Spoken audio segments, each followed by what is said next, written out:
During that time, he came into contact with over 50 police officers. He was released without charge, but had severe bruising and injuries from his time in custody. He returned home broken and tired, and later died from the injuries he sustained at the hands of the police. This was over 2 months ago. The police, the media, and the IOPC have done everything in their power to obstruct investigations and silence his story. The police claim that Mohammed was under the influence of drugs and alcohol, and that was the reason for his death. The toxicology report proved this to be a lie. Mohammed's family have been demanding justice, yet time and time again, the police and the IOPC have obstructed by refusing to release body cam footage and refusing to suspend officers. Why does no one know his name? Mohammed Hassan, say his name! Say his name! Say his name! The second man killed was called Noah this year. He was having a mental health crisis. His family called the police for assistance. The police arrived and violently restrained Noah despite his family's pleas that he was recovering from an injury. He died there at the hands of the people who had been called to help him. Police do not protect and serve, they enforce and terrify. They act without compassion, empathy, or accountability. Wayed Bashir is his name. Say his name! Say his name! Say his name! It is a tragedy what has happened to Shannon. And it deeply saddens me how many women go through their lives serving and living as a police and fish. The black community empathizes with you because we are also silenced. Where is the justice for slander and Gaza? Each state hopefully became after defending herself from a certain free individual. Free slander! Free slander! Free slander! Free slander! Okay, so the next expect Sianda, who's 22, she has learning difficulties, she's working on the you too. So the Free Sianda campaign is supporting a woman in Wales who is 22 years of age, who was the victim of a racist attack. Since then, she was the person who was put in prison, not her perpetrators. Since being in prison, she has caught COVID because of the disgusting precautions that prisons take to protect inmates. They did not have masks in that prison until October. The appeal for her case is at the end of March. And if we're supporting the violence of the state against Sarah Everard, we must support Sianda in her appeal against the state. Against government.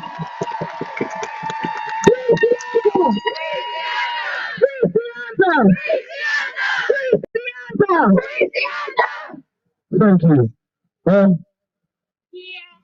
Where is the justice for Blessing? Where is the justice for Nicole? Where is the justice for Peter, Shikri, and countless others? No justice! No justice! No justice! No justice! Since 1990, 1,433 people have died as a result of contact with the police, and not a single officer has been convicted of manslaughter. We do not need more police powers. We do not need crisis control. We must continue to stand and kill the bill. Kill the bill! Kill the bill! Kill the bill! Kill the bill!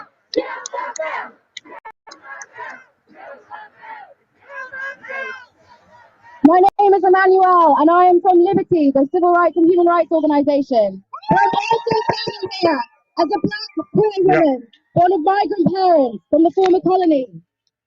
We are here today because the government wants to pit us against one another, to divide us into good and bad protesters. We know that this is a racist and divisive tactic. It is yet another attempt to criminalise our right to dissent, our right to challenge, our right to refuse. When we dare to stand up to power, we see time and time again that objection to oppression is framed as worse than the oppression itself. We have seen years and years of police violence, police brutality. We only have to cast our minds back to the brutal scenes across Clapham, where communities came together. The tactics that the police used were despicable, but that was not the first time that we have seen such behaviour. And the police crime sentencing and court bill that Parliament is voting on right now only crystallises the fact that this is not the last.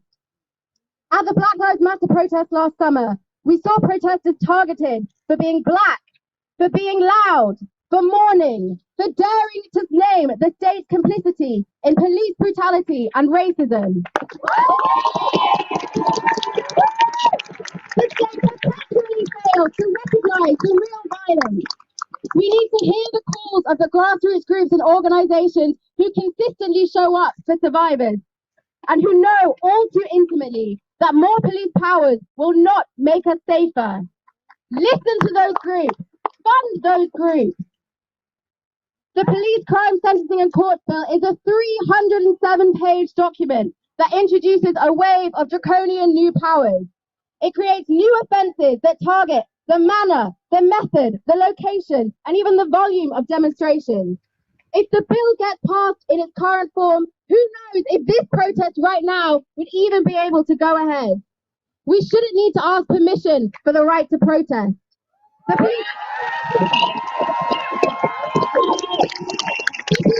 already have powers, extensive powers, to manage the right to protest. It is a fundamental right. Not a state the state can give. They're voting on the bill. It's a guilty tool that allows ordinary people to stand up to power and make our voices heard. But now this fundamental right is being downgraded in the place of state power in phrases like serious disruption, annoyance, and impact. We're at risk of causing serious annoyance and being sent to jail for up to 10 years. The whole point of protest is to be disruptive. The whole point of protest is to be annoying. The whole point of protest is to make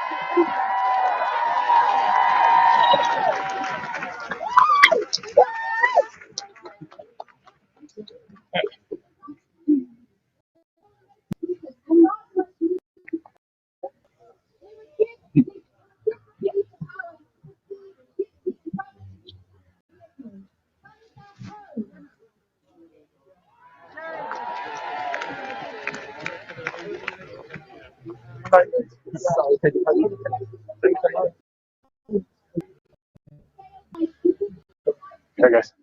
to live safely in a way that respects their nomadic way of life. The bill risks plummeting people more into the criminal justice system.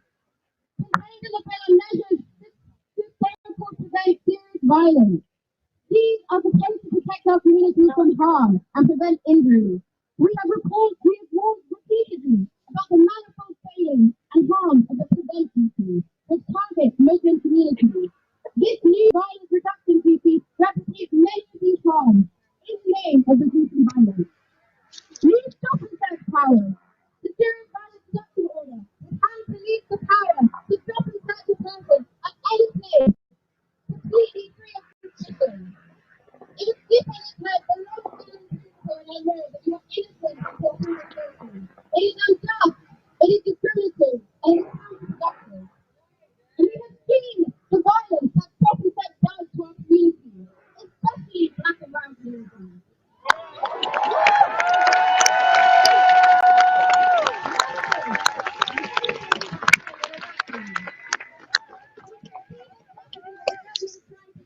By rushing this bill through Parliament with less than a week between publication and second reading.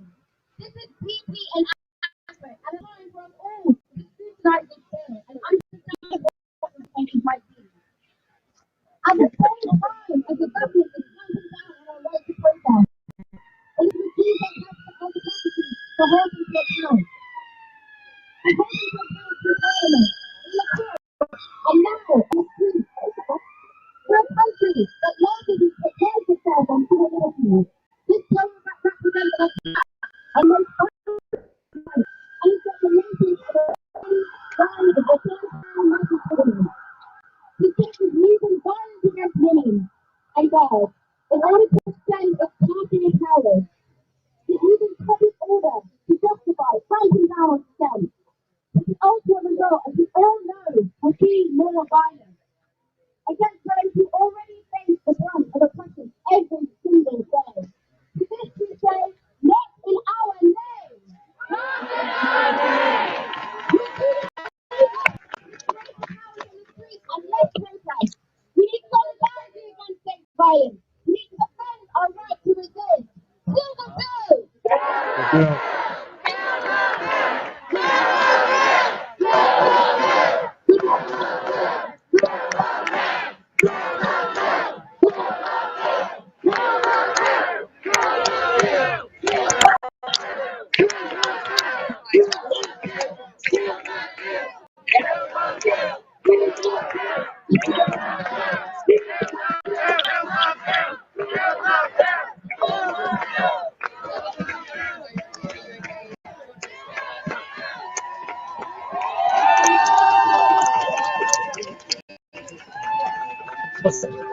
Wait, can you move on? What's that? Can you move on? Move on. Yeah. I'm with XOR.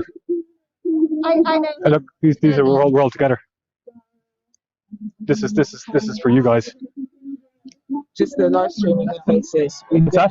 The live stream in the faces, we've seen it being used to identify. So like getting in the faces of people at the front is just not. Yeah. So it's for XOR. It's for the it's for like movement to movement. I'm with all these guys here. Okay. We got basically we were worried that there was some like flash doxing doxing people. But Yeah, no, I was here, I've been here like I'm always here. alright. Okay. Yeah, so the bill's gone through. So yeah. So I'm sorry about that, man. No, it's fine. No. You can take my details if you want to. It's fine. Sorry. Have it, Just, you know, and the Ways and Means we were resolution. like, I beg to move. The question is, as on the order papers, manage that opinion, say aye. On the contrary, no, the ayes have it. The ayes have it. Yeah.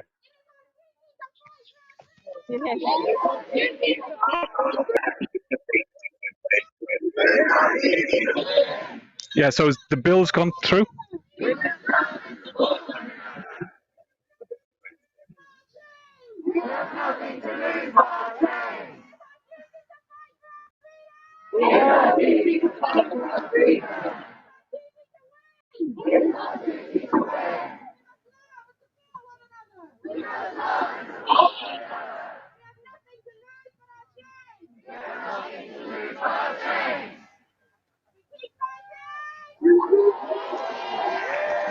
So I've just got confirmation that the bill has gone through.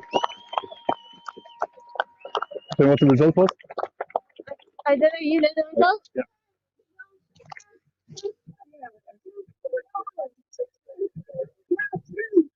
Majority of 96. So if you're just watching this,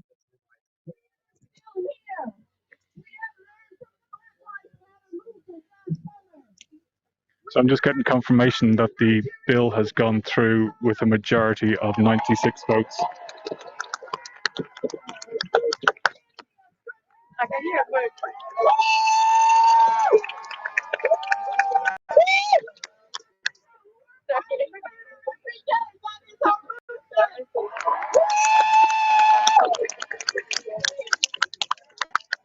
Sorry, just gotta go back. So guys, did you hear the results? We got an hour. Yeah, hi. Did you hear the results? So basically this, The bill's gone through. yeah, 96. there's a second, in an hour's time it's going to be confirmed. In an hour's time, it's going to be confirmed. So this isn't the actual, that's why it hasn't exploded. Oh, okay. Okay. Are you going to give a quick update? You can stand just here. This gentleman knows. Okay. You want to give a quick update? What happened? Yeah, go for it. Hey, dude, is that too bright? No, grand. No. Okay. Okay, so it's gone to the second reading. It's passed. Yeah, actually, do me a favour. Oh, sorry. Just can you hold that one second? Just 1 second. Just want to get better sound. I'm gonna hold this towards you. Yeah. Normally. So just I'll hold it. Hold it. Yeah. I'll hold it. You speak normally. Yeah. Okay. Yeah. Yeah. So it's passed through at second reading, which means that as it stands, the bill will pass. It's passed through with about 350 aye votes, which means that all the Tories have voted for it, as well as some of the minor parties. There's still a chance that it could be voted out if there's if there's no amendments. But until then, the next vote won't be for a couple of hours. I wouldn't have thought 90 minutes maybe, and they may wait until this fully disperses. They've got until 10:30 tonight. And that's it. So just to confirm, so they voted, they got a majority to pass the bill. Yes. And why is there another vote? Because it's the vote as is on the wording of the bill. It's not the vote to put the bill into legislation. It's the vote on the wording. Yeah. So they're trying to make sure that it passes as is. As an example, there was an amendment that they wanted to vote in. Labour had put in. That's been failed. That's had no's. So now it's voting to get the bill in as is. Okay, so the next vote that they're going to have is for the bill to go through with no amendments. Yes, exactly that. So basically now, if they vote completely, the bill goes through, then it needs royal assent after that, which will come through in the next couple of days, and the bill will be signed into law. Yeah. Yeah. All right. Okay. What's your name? Matthew. Matthew, thank you very much for the update. No worries. There you go. So we heard the update there. Oh, got so many, I need 3 hands. Oh, there you go. It's my battery pack. Oh, there we go. No, you're doing a great job. There you go. Thank you very much.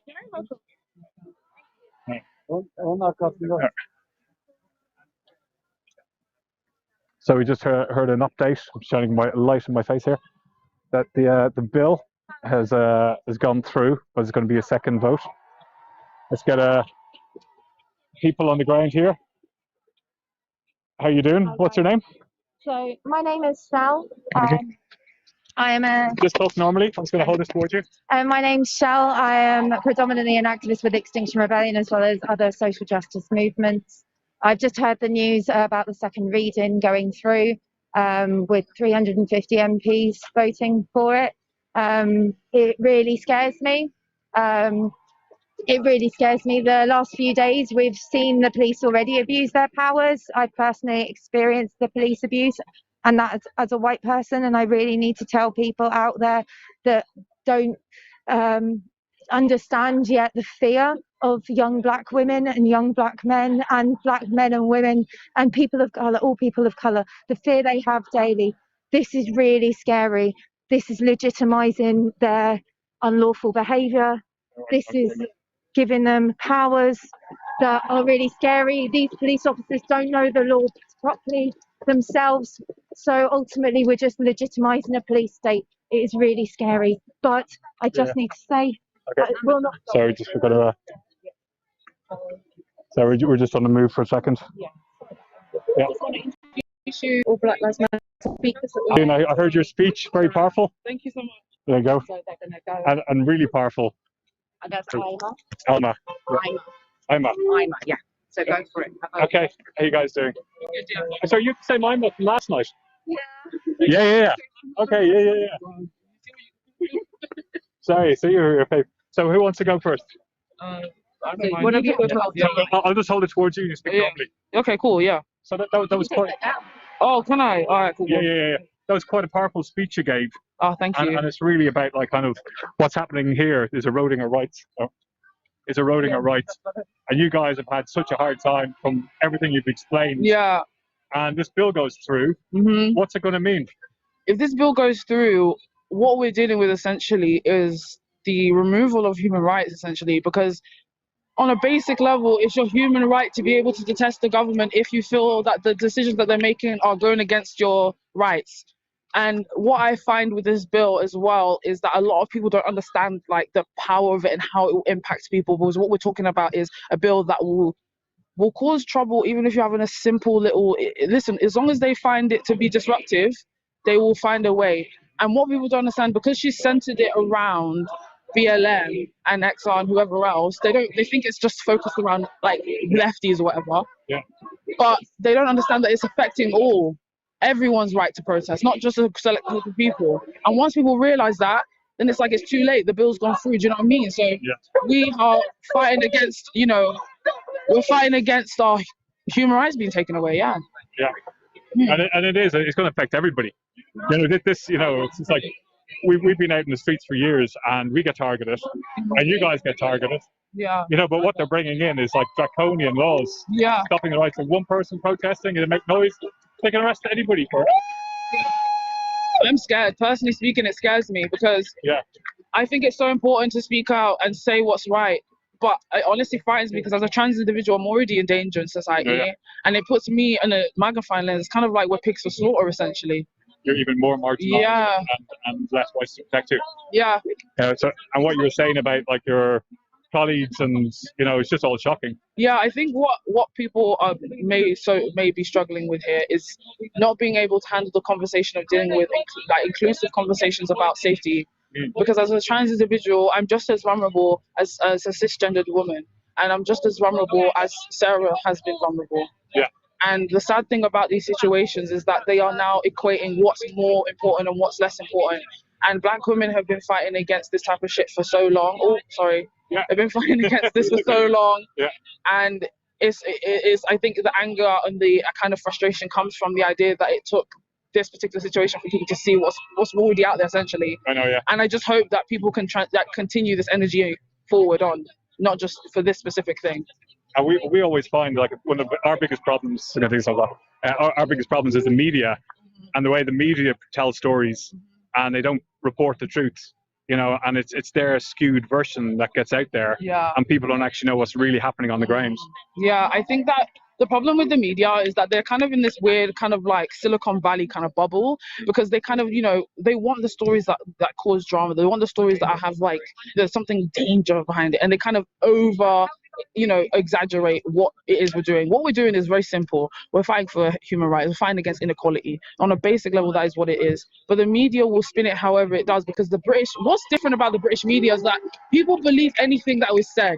People rely on the British media in some degrees as much as they rely on the government, and that's the danger of the media, because the media is not always telling the truth on a simple level. Yeah. I mean, look at how they've dealt with the situation with the coronavirus.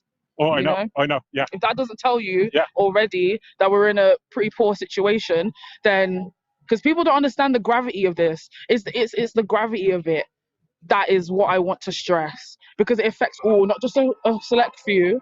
Even though they're targeting a select few, it targets everyone that wants to protest. But they try it out. They started a select few, and then next thing, a couple of years down the line, somebody be wondering how they've ended up in prison because they haven't done anything about this. Exactly, and the thing is as well, you have to remember it's like this: kids learn from adults. Whatever Boris and all the people like him learned as kids, they've grown up and carried that shit into their adult life. Yeah. So they're now teaching that to other people, and make people like the British public has never been held accountable for its racist past, for the sexism, for the way they treat immigrants, migrants, you name it. Anything kind of marginalized group, they are not willing to take accountability for everything they stole. And I know plain as day what the situation is. I remember when I was like as young as 6, my dad took me to the British Museum, and when we went to go and find our heritage, we're in the basement. And there's apparently no room. And it's not just me, Africa, it's Oceania and Native America and things like that. So what you're seeing is this constant erasure of us in history, and now they're trying to erase us right here in present day, and we've got to fight against that. It's our human right to fight against it. Yeah. So when I moved here, it was like just at the end of the 90s, and I was getting like abuse for being Irish. See? And I've witnessed it firsthand. I've been beaten up for being Irish. Yeah. Do you know what I mean? And I'm white, so I couldn't imagine what it's like, having something that actually kind of you walk somewhere and they know straight away. And this is the thing as well, because for all you know, I could be an Oxford graduate with a PhD, but they don't see that. They just see, oh, you grew up in Southwark, you probably grew up in a state, which means you're working class. I don't like you, and you're black. I don't like you. You talk funny. Why are you talking like that? Why's your voice like that? Why are you built like that? Why's your hair like that? Why you eat those foods? They're questioning everything that we do, and it's crazy because they're the reason I'm here. When it really comes down to it, they're the reason I'm here. I wasn't really supposed to be here.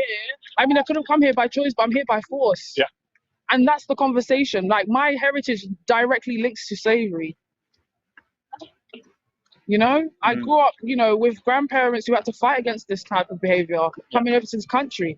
Makes me emotional, I'm not gonna lie, because it's just like, what do we have to give to the kids in the future? Really and truly, what do we really have to give to them? Because all we have is stories of pain. We have stories of triumph, but our triumph is never as outrageously brought out as much as our trauma. Every day I don't go online, someone's posting a video of this person being hurt, that person being hurt. Every day I'm being traumatized seeing my people suffer. And I don't have to see that. And we've got our own internal kind of problems that we have to deal with in our community. So it's like, it's just a whole heap of problems swept under a carpet, and now it's gotten so bad that the carpet's lifted off the floor. So what we need to do is figure out how in God's green one, human rights can just be snatched so easily by someone by the flick of a pen. By the flick of a pen, she could change everything, by the flick of a pen. And what's really scary within the bill is the ability for Priti Patel to make statutory changes within the bill without having to go back to Parliament, which is a slippery slope to we're seeing here to fascism. Is history repeating itself? All right, let's keep it basic. Let's look at history. Look at what Hitler tried to do. A man came from nowhere, all because he was pissed because he couldn't get into an art school. He picked a particular group of people and decided that they're the problem. And then what happened? The Holocaust happened. A part of history that to this day people still deny. So what do you think? Do you think they're not denying slavery? Of course they're denying it. They don't want to deal with that history. I have no real business being here. I should be in the sun, enjoying my heritage, enjoying who I am. I'm a black individual in this cold ass country. Nothing about anything here is supporting who I am. Yeah. And as far as I'm concerned, I won't stop fighting it until we're done. Because we know that it's going to be a long battle. You can't, the structure as it is, you're not knock it down in a day. But what you do is you build momentum, you start helping people understand. And this situation made people understand, but it's a shame that it took this long. That's my only grievance. But other than that, I'm proud to see people out here. Yeah. It's an awakening. It's a learning experience. What we're happening now is like we're really seeing like a movement to movement. It's we're not operating in silos anymore. To like tackle like climate injustice, we have to tackle social injustice. We have to go back and look at the countries that are being most affected. First are the global south. People don't understand that this country is the motherland load, the mothership of every problem across the world. Because when you look at every situation in every country that this country has had a part to play in as far as colonialism, they all are following the same trait. Isn't it interesting that in Hong Kong it's happening, in Myanmar it's happening across the world in the same way. So what we're seeing is the people are starting to understand that there's a system in place that is putting certain groups of people, even something as simple as having depression, they will section you away. Yeah. Because they don't understand that everything is not linear. My experience is not linear. I grew up, being bullied by other black people because they thought I wasn't black enough. And then being told by white people that I'm too black. So essentially what happens is I get sucked in and isolated and depressed. The amount of times I've always committed suicide, I can't count. But here I stand, trying my hardest to fight against the removal of my freedom. Because my freedom, as a black individual, my freedom was never mine. Yeah. It was never mine to begin with. So the little that I have is now being taken away. And with this bill, then, what's the kind of the, not saying top scariest thing, but top scariest things? Knowing that my life, as far as they're concerned, 100% doesn't matter. If I didn't know then, I know now. Because what's going to happen, what I'm scared of is not being able to go and do my daily food shopping, not being able to stand outside my house to have a cigarette. They might stop me and think I'm in this, I'm doing drugs, I'm doing this, I'm doing that. Me, I'm just chilling. I go to school like everybody else. I want to do better just like everybody else.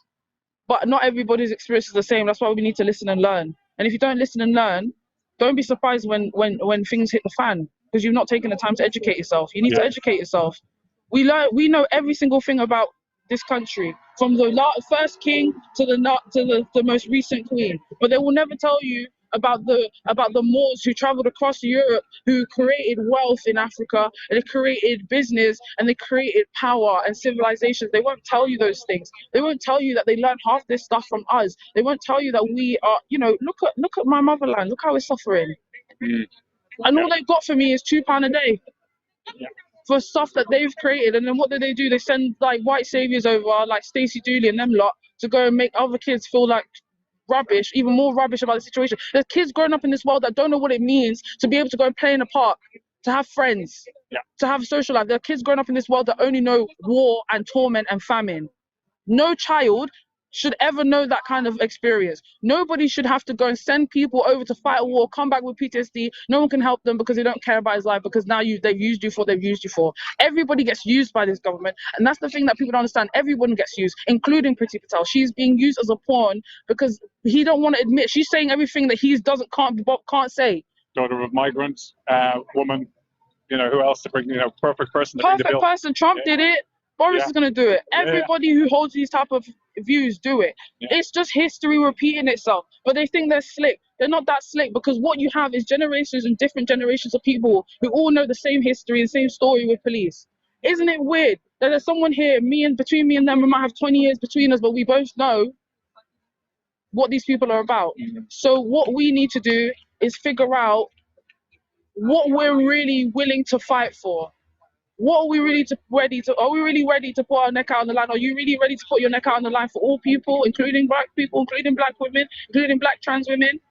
Black trans women are suffering in silence. No one cares to hear what they're going through. Yeah. Last year, my friend died. I went to New York to go and start their modeling career. Not even how long after I'm hearing that they're gone. I went to their vigil last year, couldn't even stomach it. Yeah. And that's what I've got to deal with. Losing friends all the time. If it's not to the police or to the system or to insecure homophobes, transphobes, it's to their own families, or someone else. People don't know the kind of pain I'm carrying. But I carry myself with pride because I know who I am and I know what my heritage is and I know what I stand for. And I stand for all people. I stand for Sarah. I stand for everyone. Blessing, the lot, Shukri, Sandra. And we can go all the way back to Emmett Till and beforehand. You know, it's crazy to me that people don't understand that. I know what it's like to constantly think about death, because it's a part of my history, it's a part of my daily experience to expect it to come my way. I should be able to grow old and enjoy life just like everyone else. I just want to be treated like everyone else. I ain't even asking to be special. I believe I'm special because my melanin makes me feel powerful, but I want to be given the same opportunities as a job. If we both got the same qualifications, I should have the same amount of chance to get a job as the other person. I should have the same amount of chance to be able to study, to be able to learn, to be able to build, to be able to have something to give to my kids one day or something. I don't want to bring kids into this world until I feel comfortable enough to say that they're safe when I'm gone. And that's how I feel.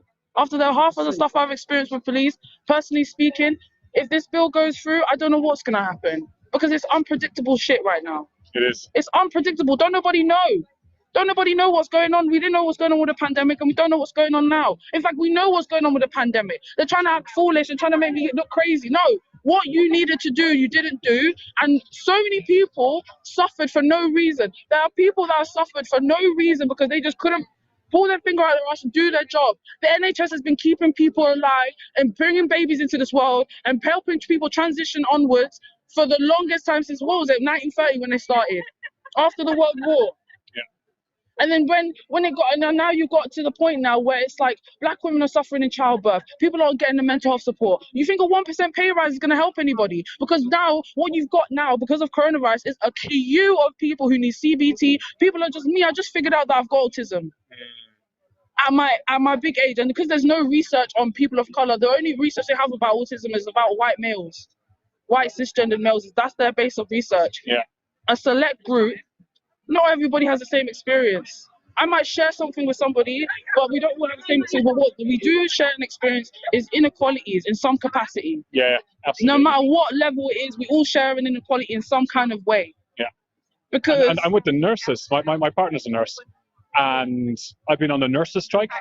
So I've been in the ones that were here, they're deemed illegal. And one of the nurses got fined £10,000, and they're all socially distanced, and they used COVID laws. They use COVID laws. You're trying to tell me that the very people who are saving us. The very people that saved this, in fact, no, the very people that saved this man that stands before you as Prime Minister, he is now giving them a 1% pay rise. Personally speaking, as somebody who has got, my grandmother was a nurse, my mother is currently working as a nurse, she works as a cancer nurse, but because of the situation, she's everywhere in the hospital. You know the type of hours that nurses and doctors do. I know, yeah, crazy. They're grueling. And using COVID laws against the NHS, cheek of it. I know, yeah. The cheek of it. So imagine what's going to happen when this bill gets passed. What people don't understand, and this is the thing that I want to stress so much, what people don't understand with this bill is that this bill is taking away a human right to be able to detest something. That means and that includes the police too. They think they're out, but that includes them too. They have their trade unions and their work unions. If you want to protest about your pay rise, sorry, you can't, because the bill's just gone through. It affects every single person. Every single person. Everybody. She's just focusing it to make it look like it's because of BLM or this person. No, it's everyone. And when everyone starts to figure out, then they're screwed. Because look what happened at the beginning of the first lockdown. Beginning of the lockdown. Everybody was thinking everything's fine. We got it. We're cool. Why is everyone whinging? And now they're starting to realize something's not right here. What's right about the very people that are keeping me alive are paying more money to park their car than they're getting in their bank every month from work? Yeah. Personally speaking, I believe nurses should be getting paid more than doctors because they're the ones that are doing the real work. The doctors are just there for consultations and surgeries mostly. The nurses are the ones that are checking blood pressure, making sure you eat, making sure you have your meds, checking if you're sleeping, checking if you're all right. They're practically mothering you essentially. Yeah. And during the pandemic, like having no breaks, having to wear the PPE equipment for 12 hours, having to sit with people who are potentially going to go. Yeah. Emotionally, the emotional, like the mental health issues of, it's appalling. Absolutely appalling. Scary. Yeah. But you know what? I believe in my heart of soul that we got this. Yeah. And that we are powerful people, and this will prevail. Yeah. No, absolutely. Because it has to. Whether this bill goes through or not, we're going to fight it. Yeah. Because. Yeah, so listen, absolutely powerful. No, thank you so much. I'm gonna have a word with. Yeah, with Ima. How you doing? Yeah, did you? How you doing? Thank you so much. You're doing a great job. Sorry. What's your name? I keep on saying what? Craig Fergal. I see you all the time. Yeah. Thanks, Craig. Yeah. That's what I'm always doing when I see you. You're taking pictures. Yeah. What's your website? I don't need my website, just jobs. All right, I should see your work sometime. Yeah, my name's Craig O'Bernard. Craig O'Bernard, all one word. Craig O'Bernard, yeah. I'll Google you and I'll find some of your work. So they were unbelievably powerful words there. So the bill has gone through I'm not exactly sure of the whole technicalities, but it's passed its first vote by majority, and without the amendments going to another vote tonight, and I'll wait to hear the results. I think people are going somewhere, I'm not too sure. I'm just going to see what's going on,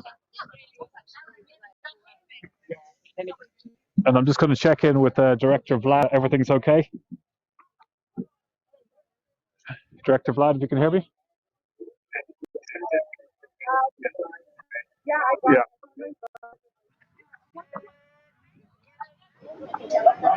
Good. Hi guys. So Shell here. I am right by outside of Parliament, where we have some incredibly brave people that have decided to take the road. So I'm just going to turn the camera around so that you can just see.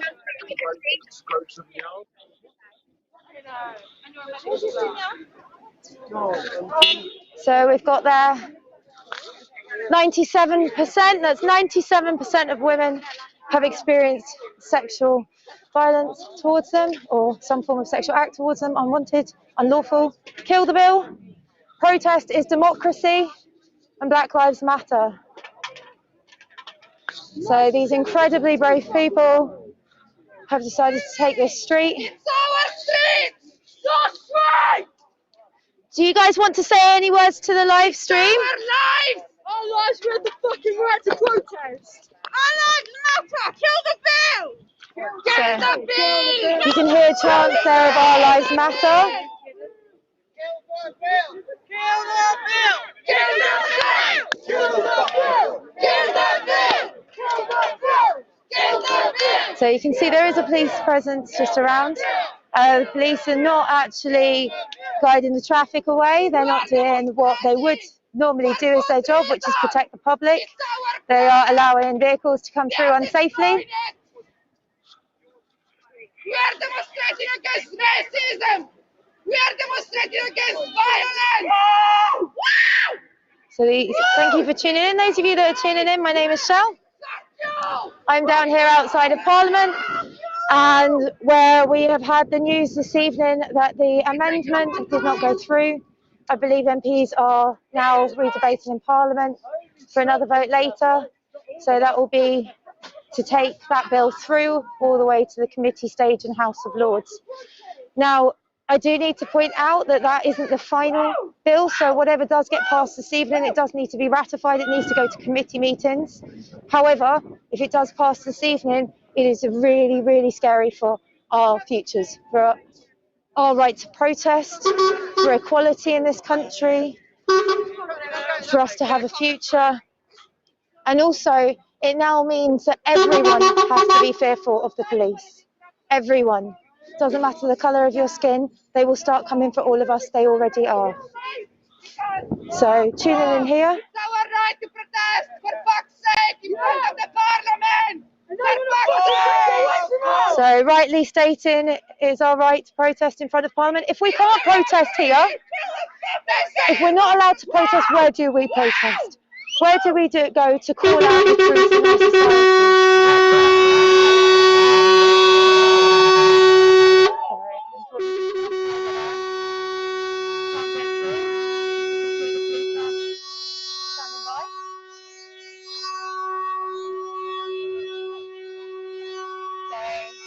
Protesters are moving in front of the bus.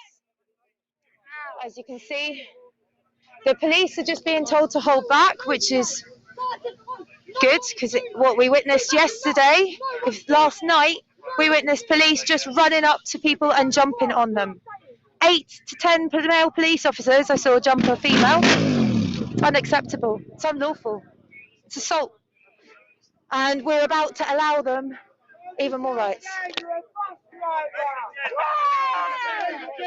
So I'm just going to come out of the street. So people are moving now. So we are just going to stay here. As you can see, you are live on a live stream, Met Police. Hold yourself accountable to thousands of people. So last night we saw a lot of aggression from the police. It was really scary. I was genuinely scared because of the police. There are vehicles that wish to pass. So, those of you that are tuning in, thank you. We are just outside of Parliament, where people have continued marching. However, we've got a group of people that have decided to sit in the street and block the road outside Parliament. Rightly, they said, if we can't protest here, where can we protest? And in fact, with this new bill, it will make almost every single form of protest illegal. We'll be able to sit in a park quietly. That's what they are basically saying we need to do to protest. Well, I tell you what, you can't silence us. It's horrific that I have black brothers and sisters that have been silenced, that have been too fearful to come down here, have received police intimidation, have received harassment and phone calls, and have to stay at home. This is just unacceptable. This is our right to protest. This is not protest, this is an offence. This is protest. This is non-violent direct action. You should read a book about it. It's really effective. It's how we had social change and your female officers have their jobs. If it weren't for non-violent direct action, women would not be in uniform.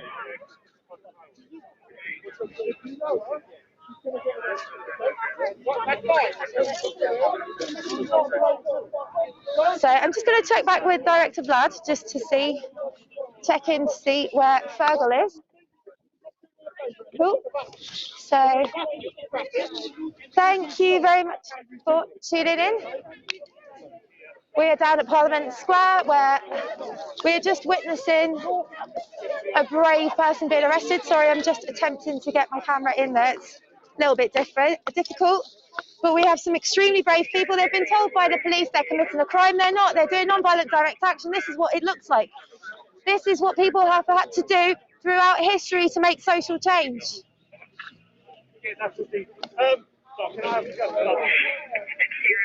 So this is very different from last night where the police were assaulting people.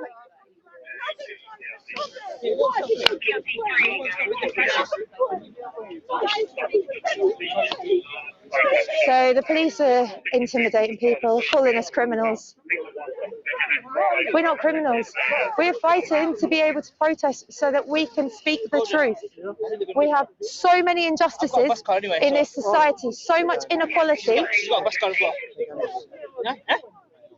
And yet we're supposed to stay silent? I don't think so. I will not be staying silent. I will not be staying silent for all of the students that I taught. They need a future. The The government are failing to act on the climate and ecological emergency. They're failing to act upon the racism that we see in this country. Why is it that almost all of my black students, aged 15 and 16, have been stopped and searched, many several times, just for the colour of their skin? Those kids were incredibly intelligent kids. If they'd had white skin, they would not have been stopped and searched. It's an absolute disgrace. We have so many injustices in this country, and we need to keep our right to protest.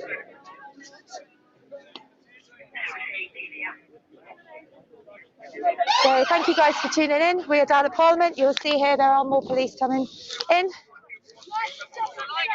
So, and now the police are moving. So we will move.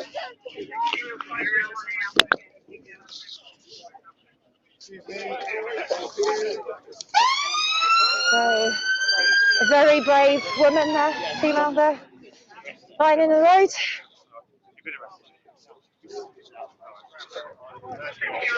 So we are now surrounded by police. Very different from last night just yet. We haven't had any aggression from them just yet. But this is why we need to stay here and have cameras on.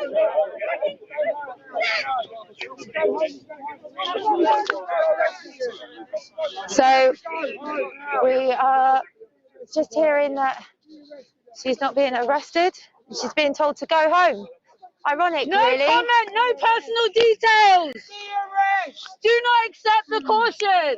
So you will hear here amazing people spreading their knowledge of their rights to ensure that everyone knows their rights. I think it's extremely important. Very, very much stress to any parents out there. You really should, if you can, sit down with your kids, especially by the time they get to secondary school, to speak through their rights so that they understand that they have rights. So we have dispersed that there. So last night it was quite a different scene. You saw the police jumping on people of colour, young women. Tonight they were very respectful towards a white woman lying in the street. So we do have to stay here to hold them to account. So this bill passes, these officers will have additional powers. They're already abusing their powers. They're already, on many occasions, I've been given incorrect legal information from the police, of which they are not here to give legal information. They are here to enforce the law. So every occasion I've had to point out to the police, it's actually an offence for them to tell them that they're giving me legal advice. And in my experience so far, I've been to court twice. My first case was no case to answer for because of the arrest process with the police. My second case didn't even get to court because the Crown prosecution confirmed that police had charged me with an unlawful charge. So I've been an activist for 18 months. I'm now being targeted by the police because I speak the truth. We've got lots of support in the distance. Please, would you like to say a few words on camera? Would you like to say a few words? Okay, that's okay. So, would you like to say a few words? So, I've just seen two of the brave people that were in the street. They are doing well, a little bit shaken. Understandably, this is really scary. So if this bill passes, it means we give police more powers. It means that if someone were to damage a statue of a slave trader, they could be imprisoned for longer than a rapist. That's a scary thing to think, especially considering what's happening. So you'll see, I think people have gone down to a march. I'm just going to check back in with Director Vlad just to see if we've got a bit further down on the march.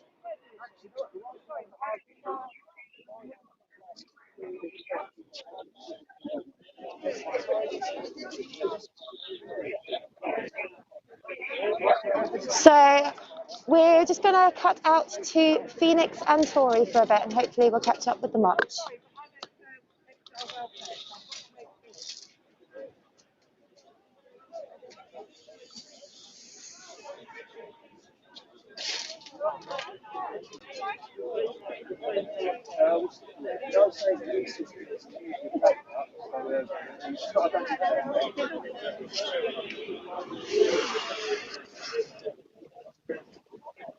So, thank you guys for tuning in. We are down at Parliament Square. My name is Shell.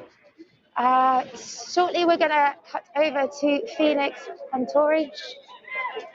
But I am here in Parliament Square, where we did just have some really brave people lying in the road. They were told by the police they're committing a crime. What they were doing is called non-violent direct action. It's what's been done in the past for social change to occur. The women in the uniforms in front of us would not be wearing a uniform and wouldn't even have a job if it weren't for women in the past that took part in non-violent direct action. They're about to take all of our rights away from us to protest.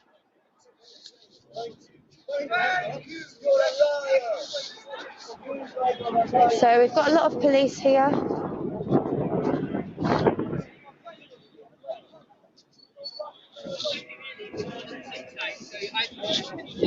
Thank you for those of you that are tuning in from home. I'm here at Parliament Square, and hopefully we're going to cut shortly to Phoenix and Tory.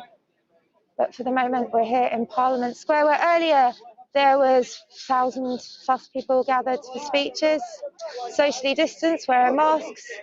Some absolutely stunning speeches from some beautiful women.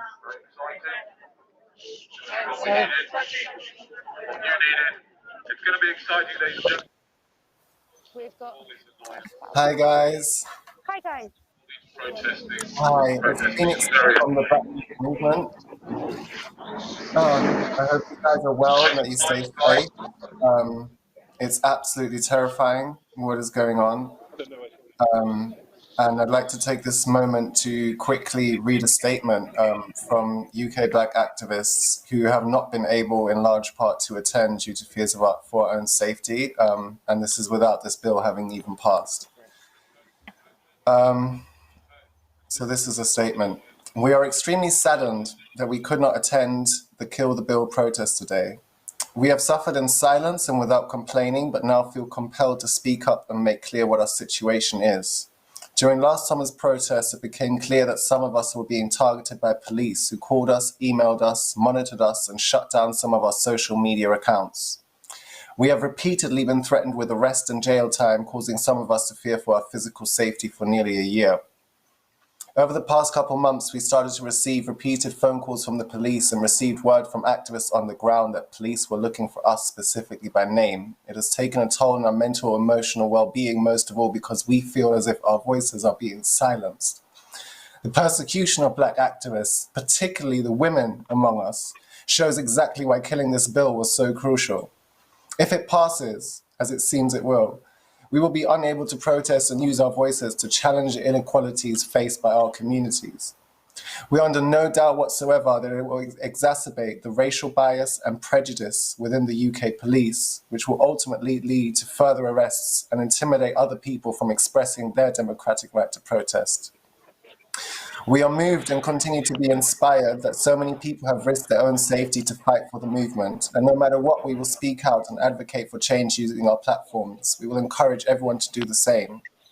Currently, we as Black activists are unable to exercise our basic human right to protest and want to highlight that if this bill is passed, then it will take away everyone's right to protest.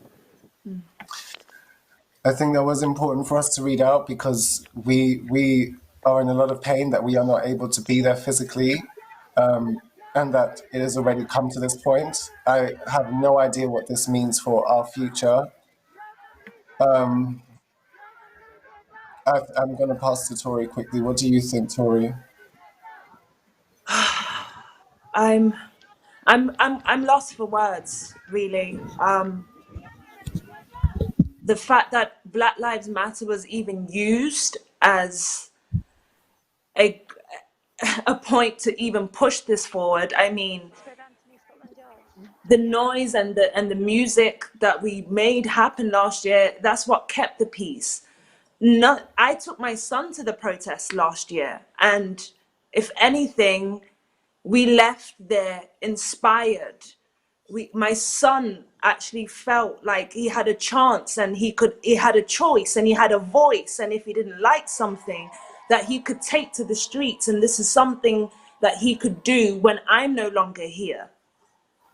I mean, I was born in Durban, South Africa, 1991. We know the history of South Africa, right? Our freedom has not even been that long. I'm 30 years old this year. That's the amount of time we've been free. Nelson Mandela and other activists were hitting the streets, and the students, we don't want to fight in that way. It doesn't have to end in violence, but it's like you taking this right away from us. I can't help but feel triggered from home, from South Africa. Like, it kind of feels like I'm back in that space of I'm not accepted. My opinion doesn't matter. My voice doesn't matter as a woman. I've been racially profiled by the police twice. And if it wasn't for my white friends being there to say, actually, no, this has nothing to do with her, they would have arrested me. I actually got racially attacked, and the police arrived and racially profiled me, automatically thought that I was the aggressor without asking any questions. Now, if this bill is to go through, imagine that, like, now, if that was to happen to me again, they are going to arrest me whether I'm in the right or wrong with no questions asked. Did you understand? And the trauma that my son even had to go through, the fact that he had to witness his mother even being racially attacked, to then have the police profile me as the aggressor before asking any questions. I didn't even say one word. I was scared to even speak. My friends had to speak on my behalf. So I was already scared to use my voice. So what's this going to mean? Yeah, and I think it brings tears to my eyes because I'm reminded of the trans community and all the laws that have already been passed to persecute them, and now their voice has been stripped from them to be able to fight for their equality. I'm reminded of all the women that turned up for the vigil for Sarah and for all other females that have been killed in this country, and now their voice is being stripped from them. I'm reminded of the Black Lives Matter movements last year, and how our voice is now being stripped of us. And I really would decry the government and Priti Patel in particular as the Home Secretary for not seizing this opportunity to pass a bill that, for example, would give rapists more time in jail than non-violent drug offenders. That was an opportunity missed. You could have done something to reform the system of policing and the system of law in this country to make it more equitable and just. But instead of listening to all these grassroots groups from XR to Black Lives Matter to Reclaim the Streets and engaging with the people of this country, they've chosen to silence us and to say that our voices collectively do not matter. And that is terrifying because, as has been already said, this is the birth of a police state. This is a birth of things to come, and it is only the beginning. If they can get away with passing this law, what are they going to do next? And now we cannot even fight back. And that is absolutely terrifying. And at the same time, the UK government praises protesters in Hong Kong, which is a colony, for protesting, and criticizes the Chinese government for stripping away their right to protest. And look what they have done today. You are no better than China, Boris Johnson and Priti Patel. And that has been made very clear today. You are seeking to empower the same kind of oppressive police state as we see in other parts of the world. And in one hand, you decry that and ask for democracy, and on the other hand, you have today clearly attempted to destroy the democracy of this country, the UK. And that is hypocritical beyond measure. Yeah. And even furthermore, I'm sorry to say it, but the royals, do they not stand for democracy? Is that not what they signed up for? Is that not what the agreement was? This does not feel like a democracy. If this goes through, it's going to be a dictatorship, 100%. Like the young sorry, I'm just so frustrated. But it's like the speeches that we were listening to. The nurses, throughout this whole entire COVID, they've been the ones nursing and protecting everybody, and they can't protest for their own rights. If it wasn't for them, COVID would have gone.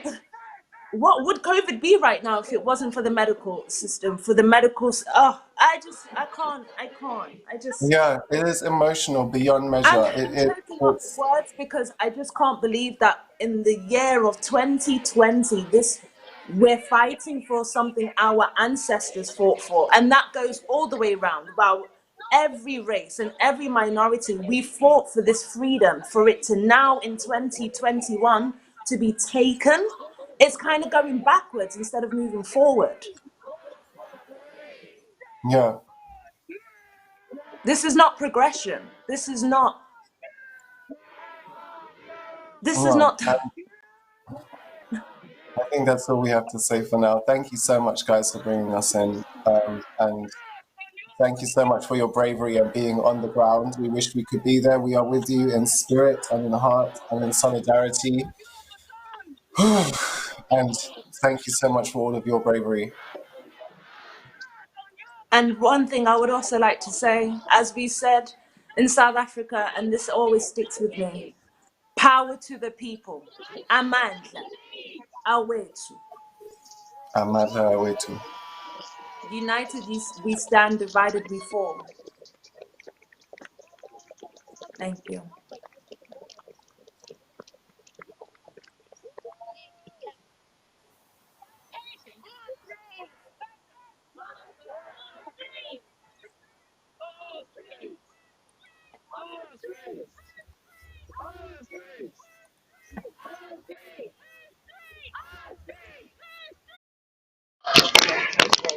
Hey guys, so welcome back with me. I've just got Seb here that's going to say a few words. Seb, just into the microphone. There you go. So Seb, what are your thoughts on what's happened? It's a dark night. It's desperately sad that we are looking at a fundamental erosion of our liberties and of our freedom. And of our freedom to protest, and of our freedom to be policed without fear and favour. And the provisions of this bill are going to take all that away, and it is a terribly sad night to be here. I've been coming to Parliament Square for many decades. I was first arrested in Parliament Square in 1983 when Margaret Thatcher brought cruise missiles over. I was arrested here again in 94 over the age of consent. It's a great shame that we have got to the point now where the decisions are going to be made on the streets. They're not going to be made indoors. They're not going to be made inside offices or the corridors of power, whatever they are. The real battle now, the fight, the struggle is going to be out here on the street. There are not many of us tonight, but we will grow. I've been on larger demonstrations and larger protests at Parliament Square before now, but none, I think, as important and profound as tonight. What we have seen is a government hell-bent on removing our right to protest and our right to question them. And that is frightening and it is scary. Thank you so much, Seb. Anything else you want to say to the people at home? Retweet, like and share and do all those things because they are as important. There are some of us out here and there are some of you at home, and if you're at home in the warm, good luck to you. But we're all part of the same struggle, we're all part of the same movement now, and it's changing, and there is a definite change in mood tonight, and there is determination and real grit in people's hearts, and we are going to defeat this. We've lost tonight, but we will come back and we will win. Thank you so much, Seb. Thank you. Thank you to everyone tuning in from home. We are just right now outside New Scotland Yard, so we started the evening in Parliament Square. with some absolutely stunning speeches from some of our beautiful sisters of colour, who are speaking of their experiences, black women, their experiences on the street. It's very difficult for some of us to understand what that feels like because we don't experience it. And I completely understand where some people, you know, might disagree with what people are being said, but I want to call that out and just say, guys, please understand. Check the colour of your skin first. See, you know, we are treated very differently as white people. I've had discussions last night with some of the absolutely stunning black activists who have had to stay at home. And I was in tears because I have a privilege where I can go out and choose to be arrested. Whereas for them, just walking down the street could result in a minimum stop and search for no reason. So I'm standing in solidarity with all my brothers and sisters that cannot be here tonight because of the fear already of the police, because of the unlawful behaviour of the police. We are with you. Thank you so much for joining us, Phoenix and Tori. Really appreciate you joining us. So those of you that are just tuning in, we're down at New Scotland Yard.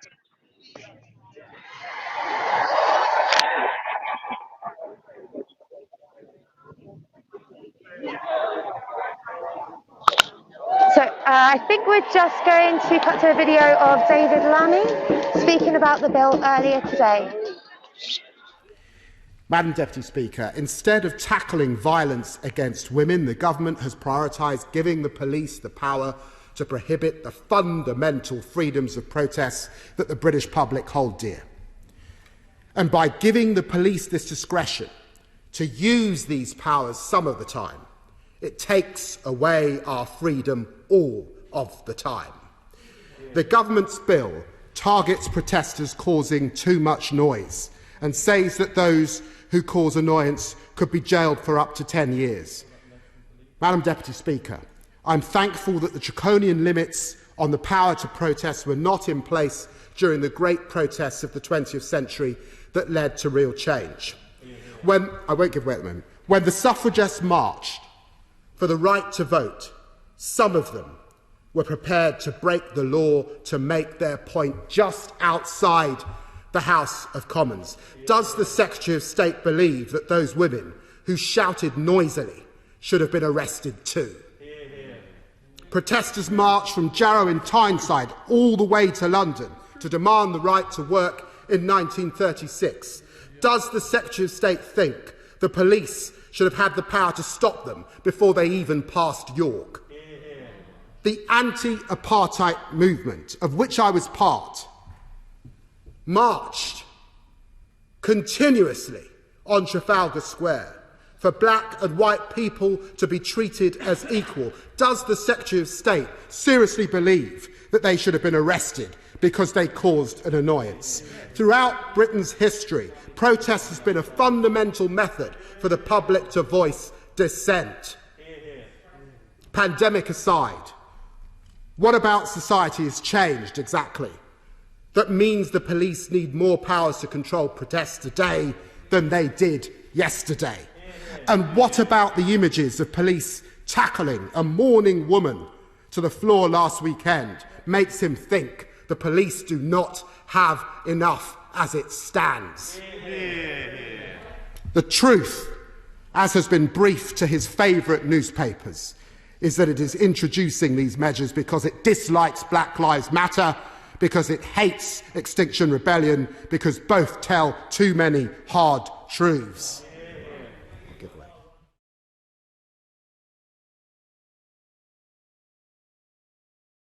Yeah, so this is the thing is that. So thank you guys for joining us. As you can see, we're here outside New Scotland Yard, and we have a line of police protecting their own building. Quite bizarre, they're happy to protect themselves, but not the public. So we've had some really inspiring speeches throughout the evening, a lot of energy, a lot of love and compassion. And I think I'm just going to have a walk around the crowd and see if I can get some interviews with some people. So Just gonna have a... So you can see here lots of people. What if I just grab the mic?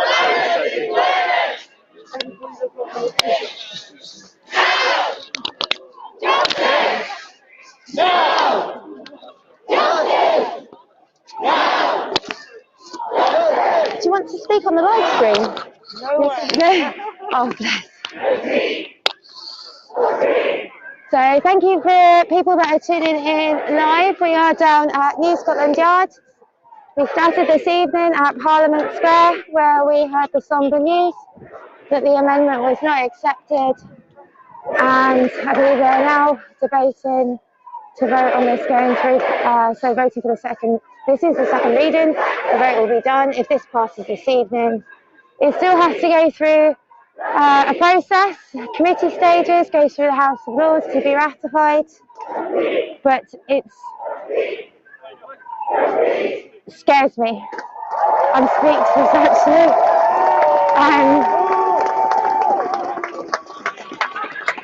Yeah, it's a really scary thought to be giving more powers to police. The police services are underfunded, they're overstretched. The conversations I've had with some police officers during my experience at protests, I have met some very honourable police officers, and I've had conversations with them. Unfortunately, one of them even thought of himself as a mental health worker, except he'd had no training. So I did have to point out it's really sad that they are having to do the jobs without the proper training. They're also stating that they're doing the jobs of social workers and so on. Unfortunately, they don't do anywhere near the amount of training as the professionals that work with people in the community do. So I personally am a big believer in defunding the police because our communities need more money. Our youth services have been completely cut in this country. It's absolutely horrific. My students at the end of the school day had nothing that they could go and do. And well, unfortunately, that meant that if they walked out on the streets in the evening just with their friends, walking to a park, because there's nothing else for them to do, more often than not, they would be harassed by the police, stopped and searched for no reason, just because of the colour of their skin. So we do need to keep putting pressure on our MPs, rebuild our communities. COVID has been such a beautiful thing to watch communities come together. If anything, it's proved to us that we can do things without the government. The government has failed us. Over 130,000 deaths, disgusting. And backlash this time last year, with the rubbish coming out of their mouths, that we wouldn't be as bad as Italy, and now look at us. So the beauty though, is we've seen so many communities come together. This evening, we've got people from all different movements. We've just got normal people down here too. There are people that have never been out to protest and have come down this evening because they understand how bad this is. So thank you for tuning in. We are down at New Scotland Yard. As you can hear, we've got a very passionate chant going on at the moment. I just need to reiterate for those tuning in that many of us have very different experiences with the police.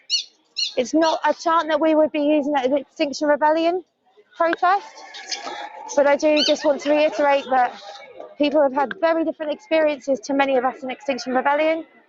I personally was speaking through my experiences last night with some black activists, and it was just shocking. And we were talking about how when I was arrested outside Parliament on the first day of the September Rebellion, I was treated so respectfully, even at the police station, because they knew that I was part of Extinction Rebellion.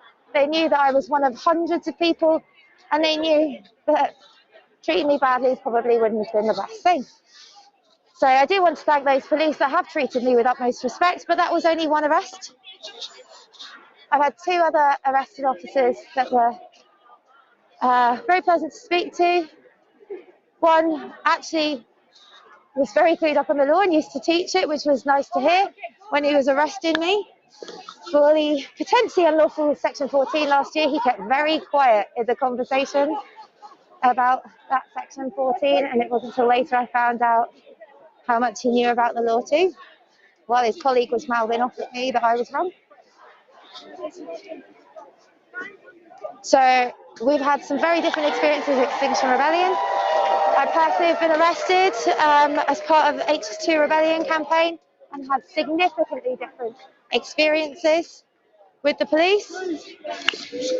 So I think something might have just happened. There's a lot of people just running. We have got some Extinction Rebellion people that are trained up in de-escalation and stewarding that are here that I did just see running straight to the front.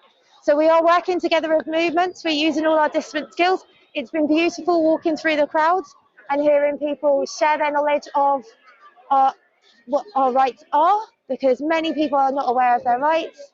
I would highly advise people at home to go onto Green and Black's website to have a look through knowing your rights. Extinction Rebellion, we often have know your rights trainings. I can't stress how important that is, especially if this bill comes through. We must know our rights. I must also stress to any of the youth that are watching here, if you are ever in the situation where you are in a police station, the police have no right to be asking you any questions without a responsible adult or a solicitor with you. You can ask for them at the station. I've unfortunately witnessed the police trying to question a young black boy at the desk with no representation with him. I had to call it out as illegal. So we've got some scenes down there of what's happening.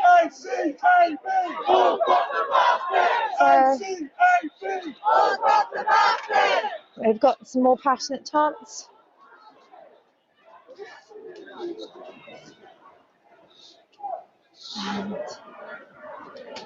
So I'm not quite sure what's going on down there. I personally am staying quite far back.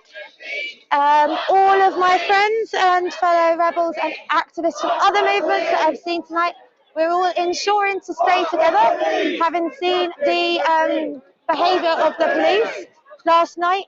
I personally was really scared when I was alone live streaming. The police are coming in, charging in the crowds, trying to intimidate us. So this evening, we are very aware that we need to look out for everyone, and especially our black brothers and sisters and people of colour.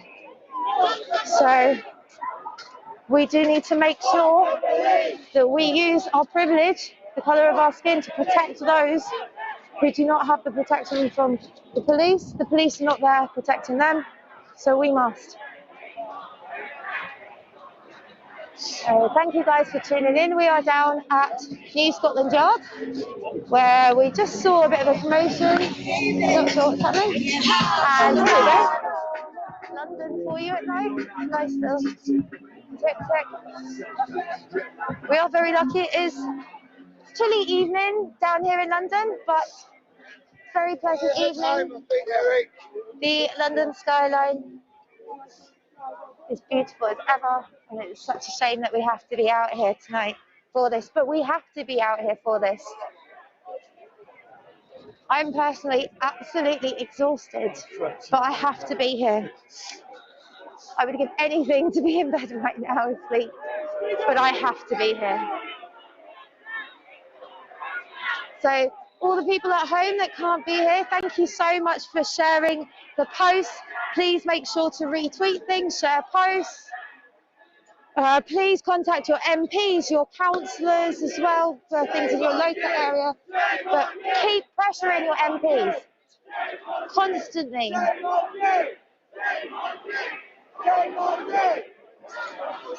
So those of you tuning in, welcome. My name is Shell. We are down at New Scotland Yard. Let's turn the camera around for a moment. So you see the beautiful view of the London Eye behind me. So we are down at New Scotland Yard. We've been down here since about 6 o'clock this evening. Well, we were down at Parliament Square where we were listening to some speeches as the first vote results came through that the amendment wasn't accepted. We're now down outside Scotland Yard, New Scotland Yard. We are, so we're tuning in. I know we're streaming on lots of different platforms, predominantly Extinction Rebellion. Down here we have people from associated with lots of different movements. I hate using the term activist because the media like to abuse that term as if activists are jobless, pointless people that just want to scream and make a fuss. No, I actively chose to leave my job in teaching for the fear that my students would not have a future. So I have to take part in non-violent direct action because as a teacher, I'm supposed to be safeguarding the futures of my students, and I was not doing that in my school.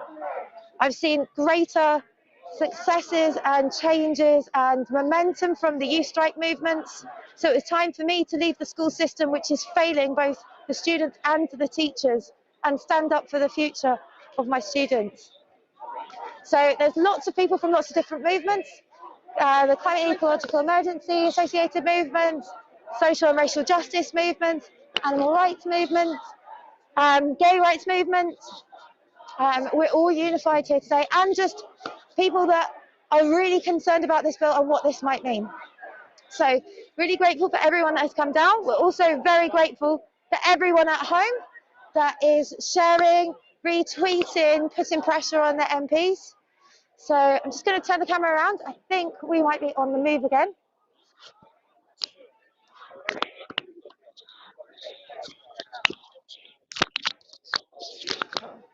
So we're going to stay live here for a few moments and then cut over to Phoenix, who has some words to say. He is at home, he cannot be with us this evening because of the colour of his skin.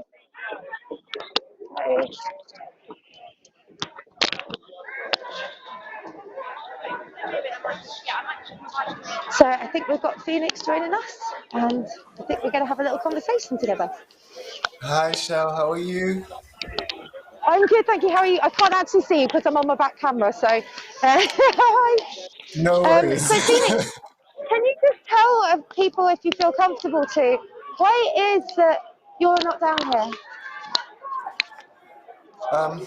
We're not down here, I think, as black activists because of the persecution we've already faced. About my own personal situation, but I know that we've been facing a lot of threats since last year. We've faced a lot of persecution. I want to quickly thank The Guardian as well for posting our statement, which is absolutely amazing. But essentially, we are already, without this bill having even passed, being threatened by the government and by the police that we cannot turn up to protests, we can't organize protests, because if we do, we will face jail time, we will face all these different consequences. So we're so grateful for you guys to be able to be there for us, because it's an incredibly scary time, especially as we know that this bill within its actual language says not only that it will target assemblies of multiple people, it actually specifies that you can also target one person. So potentially it can be used to persecute people and individuals if they somehow cause an annoyance and lock them up for up to 10 years. And that is terrifying as an activist to hear, that essentially I could, the next time I simply speak to a police officer, be arrested under this law. It's really scary, isn't it, Phoenix? I just want to send so much love to you. It really is a different experience that many of us have. And we had a conversation last night, and it just, I have no words really. It's just, I'm really grateful for you guys. Thank you so much for publishing that statement as well. Because people do need to know what others go through for just speaking the truth. What are your kind of thoughts on this evening so far and what you've seen down here? I think one of the thoughts that comes straight away to mind is to see how beautiful it is to see how many different movements and organizations have come together. I think that's absolutely incredible, and it shows just how much of a threat to our democracy it is. And to see kind of this brotherhood and sisterhood and siblinghood of different organizations and different people from all walks of life and from all different causes come together has been incredible. But at the same time, it's extremely saddening that the Conservative Party have not listened to its constituents in any way, shape, or form. And none of them seem to have had the bravery or the balls to rebel against the Tory line and say, no, this is the death of democracy. It's really scary. I mean, I just overheard the police earlier when there were people sitting in the road, really aggressively just saying to them, you're committing a crime. They're not committing a crime. They're doing non-violent direct action, something that has worked for the 20th century. I wouldn't be here, standing here today, as a daughter of an immigrant, an Irish immigrant, and a woman. I wouldn't have the rights that I had today if it weren't for women in the past that have stood up, and people that have stood up for racism in this country. My father, I think we heard from Virgil earlier, my father moved over to this country at the age of 11. And it was just horrific hearing his tales, and he only actually opened up to me recently about those. And it's just really scary to not be able to speak out now about the injustices. Yeah, and I'm of your being as well that I'm sure they won't change the education system in this country where we're taught about amazing heroes such as the women's suffragettes movement, such as Gandhi, such as Martin Luther King. And they will continue to be taught and passed on as people that are role models for us in a supposed democracy. And yet you've taken away the very thing that made those people have their names put down in history and those movements put their name down in history. You know, we have to think of Stonewall, we have to think of the civil rights movement, we have to think of the women's suffragettes movement. The human rights that we have today are a consequence and have happened through protest and through peaceful assembly. And without those, we would still be living in the 19th century, in the 18th century, and doing all sorts of horrible things to people everywhere, you know? And it seems to be taking us back to a time where a small percentage of elite, rich people are the ones with all the power, which is already what we are seeing, but now it's actually the laws and the things that we have fought for centuries are being ripped away and taken apart piece by piece, and that is extremely disturbing. You made a really interesting point bringing in the education system there. So I just wanted to state that peaceful protest is taught in the national curriculum as British values. It is a fundamental British value that we teach in schools, yet that's being taken away from us. So we've seen changes to the education system as well. There was a release last year to state explicitly to do with Black Lives Matter and Extinction Rebellion that people associated with the movement are not supposed to be going into schools. Which is, I mean, I've had teachers contact me after that, really concerned about whether they can do lessons just about the climate and ecological emergency. They've actually also put explicitly that you can't teach about anti-capitalism, yet in that document at the very beginning, it points out that both sides of each argument should always be taught. But apparently we're only supposed to teach capitalism. So it's really concerning that they're even tearing away our education system, but also defying what they call British values as well. So it's really, I say I'm scared. I know I'm surrounded by people like you guys, and there's people out here on the streets, and we're not going to give up.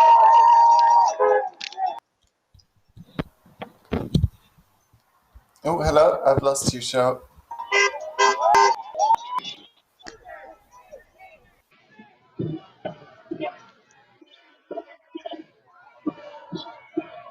So we've got a very noisy crowd chanting about killing the bill. So in this 311 pages, or 307 pages if you minus the front cover and the back cover, we have got all sorts of laws that is going to change our rights to protest. We've got lots of different groups here tonight representing lots of different organizations. From an environmental standpoint, we've been doing a lot of environmental campaigning and demonstrating the last 2 years because of the ecological and climate emergency and because of the government is actually failing to act on climate change, and it's a measurable amount, so we actually know what's happening. So I'm just here with sorry, what's your name, young lady? Janet. Janet, yeah, just 1 second, we're going to shine some light on Janet, who's so where are you from, Janet? I'm going to hold this towards you and talk normally. Just yeah. Okay. I'll hold it. Okay. Yeah, I'm from Brighton. Used to live in Morden in London. Yeah. And I'm here. Just slow down. Yeah, keep talking. Yeah. Yeah. I just had to come here because I'm really worried about what's happening. I think this is a very dark day. Yeah. For democracy and for protest. I'm really worried that actually what this represents is that the government think it's now legal to destroy the planet, but illegal for us to complain about it. So we're not allowed. So this whole right to protest, like what we're doing with the environment, like just to pick out one small segment. Let's pick out like plastics, right? So if you wanted to protest the fact that we're polluting and destroying our seas, and we're all in this big like plasticking pond, you know, what does the right to protest or not right to protest affect you? Well, you know, it's the same thing that, you know, we've been saying since the beginning of Extinction Rebellion. We've signed the petitions, we've written the letters. We have to get out on the streets. The only way now, because we're running out of time, is non-violent direct action. And this bill is a gagging order. It's a paralysing of the right to engage in non-violent direct action. Non-violent direct action, just as Martin Luther King said, non-violence actually doesn't mean no confrontation. Yeah. You cannot have peace without justice. Yeah. You have to fight for justice. Yeah. And non-violence doesn't mean zero confrontation. We've got to the stage now where we're going to all fucking die unless we stand up and confront. Yeah. And if this bill is going to use ridiculous terms like, you know, if you're a nuisance or if you're noisy, you're illegal, it's not a protest. We just go back to doing what we were doing before, signing petitions. It doesn't do any good. So that's what will happen when this bill goes through. Our only recourse is back to controlled protests where they start time. They can tell you how many people, and also, yeah, you know, and they can shut it down when they want. So that's not protesting. Not really. If they're going to set the agenda for how they see the protest, you know, something that's not going to upset anybody. You know, the whole. I protest because I need to upset the people who are upsetting our ecosystems. I'm upset about what's going to happen to my kids. The fact that I now am not allowed to express anything is just that it's beyond miserable. It's unbelievable that like so many different laws will change. The prison terms are going to change, some of them from 3 months to 10 years. The fines, you know, so many different things now are going to become illegal. Like the trespassing laws for the traveling community.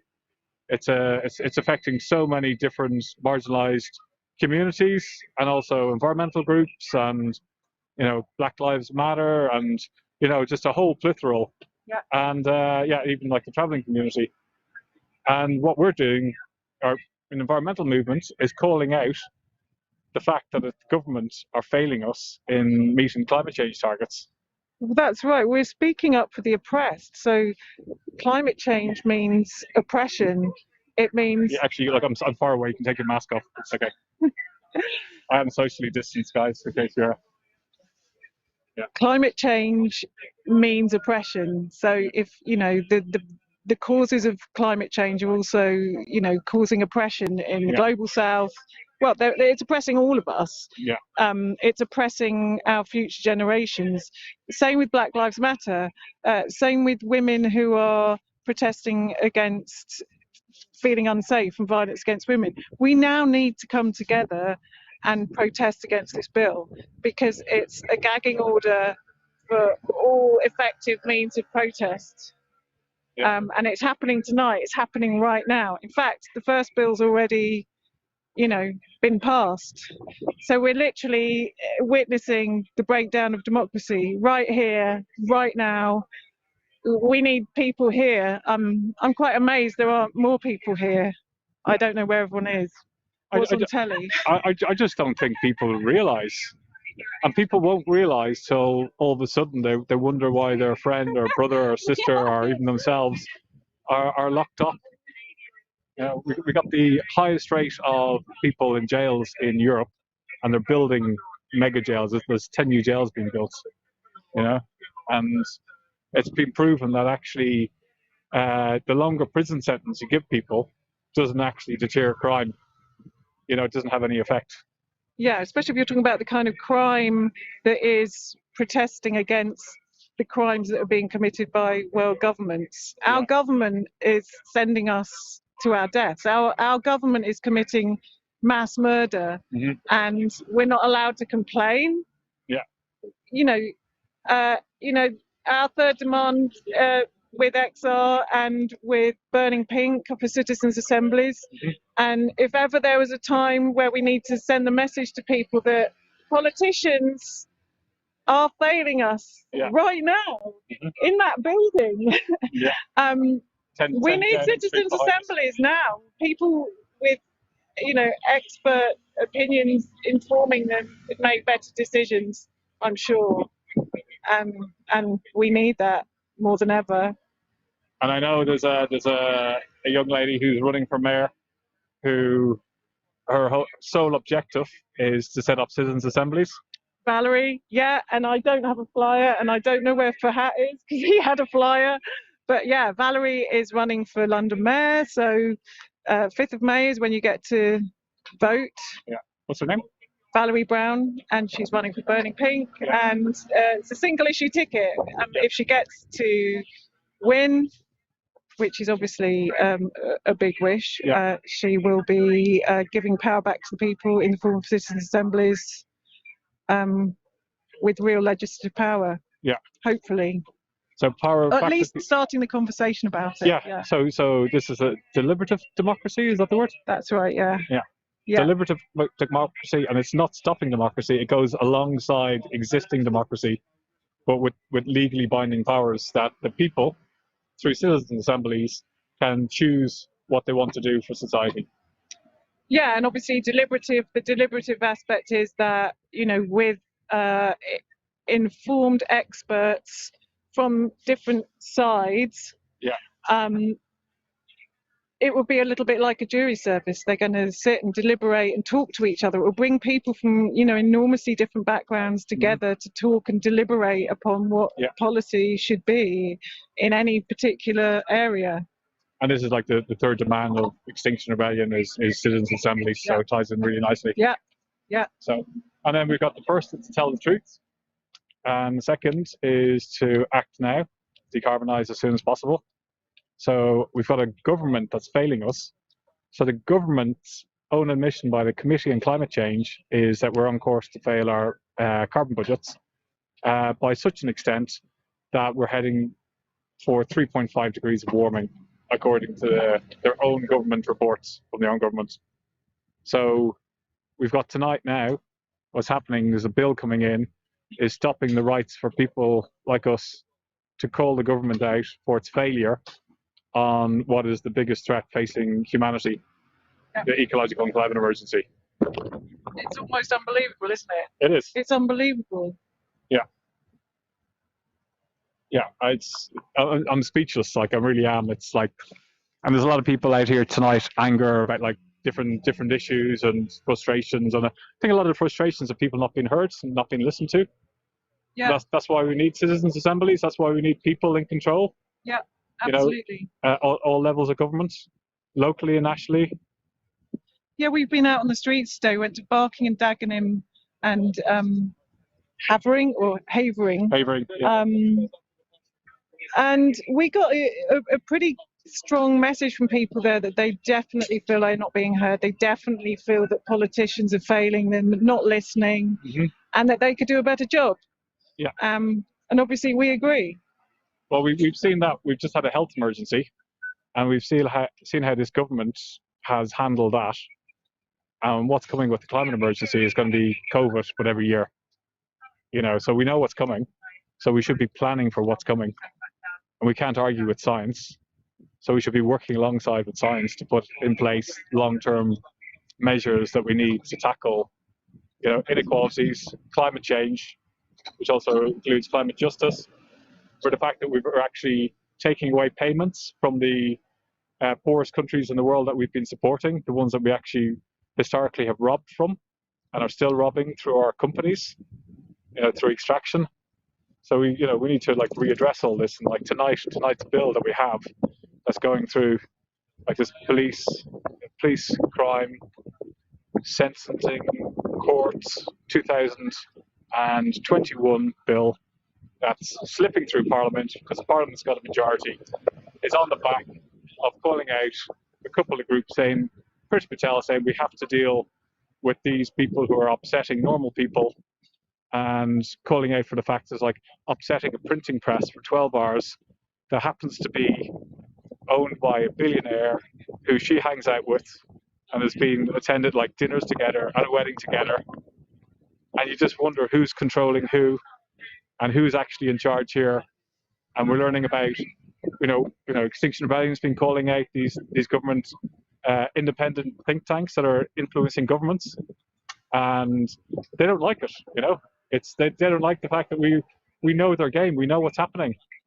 Bank of England have now declared a climate emergency, and along to the lines they're going to start doing some kind of carbon accounting or knowing what the actual, the funds or whatever. So I'm not too sure about the whole ins and outs of it, but that's down to protesting. The changes that we brought in, we've got this government, the first parliament in the world to declare a climate emergency, is because of the pressure that's been put on them. Because what they've looked on, they realise that actually these guys are right. The crusties, the teachers, the doctors, the scientists, the unemployed, crusties. Biggest cross section of society of all these different people who are concerned about the climate breakdown, who are coming to the streets, giving up their civil liberties with non-violent direct action, non-violent, complying when getting arrested, not resisting arrest, going to police stations and going to court and standing up in court and saying this is why we're here and this is what we're standing for. And then the government and the courts have realized we can't handle this. We can't handle non-violent people because we don't know how to police non-violent people. It's much easier violent people because we can come in heavy-handed. Arresting a 92-year-old man, arresting 77-year-old vicar I've seen arrested. Huge cross-section society. And so what the response is, let's go and change the law. Let's go and change the law. Let's get our buddies, our 4 billionaires who control 77% of the media and a lot of the narrative, and even BBC are too scared to speak out. Up to 2 years ago, they were still allowing climate change deniers to balance the debate. Let's get these guys in and to influence government through funded think tanks that are funded by oil and gas industries. And what we'll do, let's criminalize the protesters. This is the real issue that's going on here tonight. And I know there's lots of anger and frustration, but it's stopping the rights who've got legitimate reasons to protest and legitimate fears, and it's putting a gagging order on everybody. And we've seen with COVID, they were able to come up with a COVID law banning protesting by arresting individuals and fining individuals when it suits them. So imagine what's going to happen when they've got this 311 pages of this bill going through. Imagine all the different things that are going to come out, and it's as an ex-police officer, Detective Sergeant said 2 nights ago, hope that's right, Detective Inspector, 34 years with the Met, and he said, inside the bill, there is a section allowing for statutory change that the Priti Patel can actually make a change to the bill, and it doesn't have to go back to the House of Parliament. And that's the first step to a fascism, and that's where we're on the foothills of fascism with this bill. Yeah. Larch, how are you doing? Yeah, I'm good. How are you? Yeah. Do you want to say a couple of words? Sure. Yeah. I'm gonna let's make my setup. Is that too bright? Sorry. It's okay. It works for you. Yeah, Joe, it's my new light. Yeah. And the holder is broken. So it's a little bit annoying. So I'm just going to try to turn it down a little. So you're live streaming? Yeah. So just going to check everything's okay. Yeah, Larch. So there we go. Yeah, I've got the worst setup ever. I'm just going to hold this towards you. Okay, great. So we're just talking. We're having a conversation about what this means for environmental protesting and what it means. Oh, the bill. Yeah. The bill. Yeah. I've just been. So has the bill just been passed this evening? So where are we tonight. at? So it was majority passed the first reading by 70 or 80 votes, 76 votes, something like that. So meaning that it's passed without all the amendments didn't get voted over. So I'm not too sure about the whole ins and outs of it. So there's going to be a second vote tonight. Right. So the second vote could mean that then it gets passed, and then it goes. It'll go to the House of Lords. Hopefully, we got a couple of heavyweights there that are going to hopefully just go through it and absolutely destroy it. Just watch yourself. But it looks like these things get forced through. Yeah. So it's very scary for all of us because I mean it's a kind of another indictment of the system, the political system that's given us the climate and ecological emergency. That's this government has got this environment bill that they're so proud of that's absolutely not fit for purpose in our climate emergency. We know that we should be passing the climate and ecological emergency bill, which is before Parliament. They've had it there since September. That's actually just the start of what we need to do. But we should at least be passing that. And instead of passing that, or even their own pathetic environment bill, which they've dragged on for years now, they push this through and rush this through. So when they want to give themselves more power and slow the whole thing down, they suddenly find the ability to do that and the will to do that. So it's just absolute demonstration of how far we have still to go to really grasp this issue that of our times, the climate and ecological emergency, and how to deal with it. The fact that they're passing this bill, which is potentially going to make it harder for us to push. We know the social science, which says, we didn't get the vote by voting. To get the change at the speed and scale needed to address the climate and ecological emergency, all of the evidence, and I'm a scientist, all the evidence says we need a mass civil disobedience movement. And so this bill is designed to make it harder to mobilise and maintain that kind of a movement. So it's designed to reduce the pressure for change at a time when we absolutely need that change. So we need the pressure for that change. So it's a very scary and unfortunate thing. And the opportunity, as always, is that when they do these draconian measures, that if we can mobilise enough and bring enough attention to it, that there's a backlash against it. So that's the opportunity here. We have to get enough people up, and upset about this and active, that it kind of backfires, and that we end up with a proper conversation around all of this stuff, around police powers, around government, around democracy, and around the climate and ecological emergency. And as you said there, we've got we've got the environment bill, which is absolutely horrendous, right? And not fit for purpose. Not fit for purpose. And yet it's been delayed and prevaricated and dithered, And then we've got the ecological emergency bill, private members bill, now supported by 8 different political parties, and it's now got over 100 MPs supporting it, which has things like making ecocide illegal, which is like putting the rights of the planet first, and also, talk about setting up citizens' assemblies to deal with the ecological emergency. And it's got loads of fantastic stuff in there that makes sense. And you think, well, if they're rushing through this crimes bill to stop us having a voice calling out what's happening, and suppressing the two other bills that they should be promoting. Yeah. You know, it's just very scary. Exactly. I mean, we said this back in September, that if they wanted to, they could pass that bill within 2 weeks of the rebellion that we were trying to generate in September. Yeah. I mean, they have that power, and they've demonstrated it now, unfortunately, for exactly the kind of bill we don't need. Yeah. You know, but you know, there is, you know, there's a lot of energy. You know, you know, we should.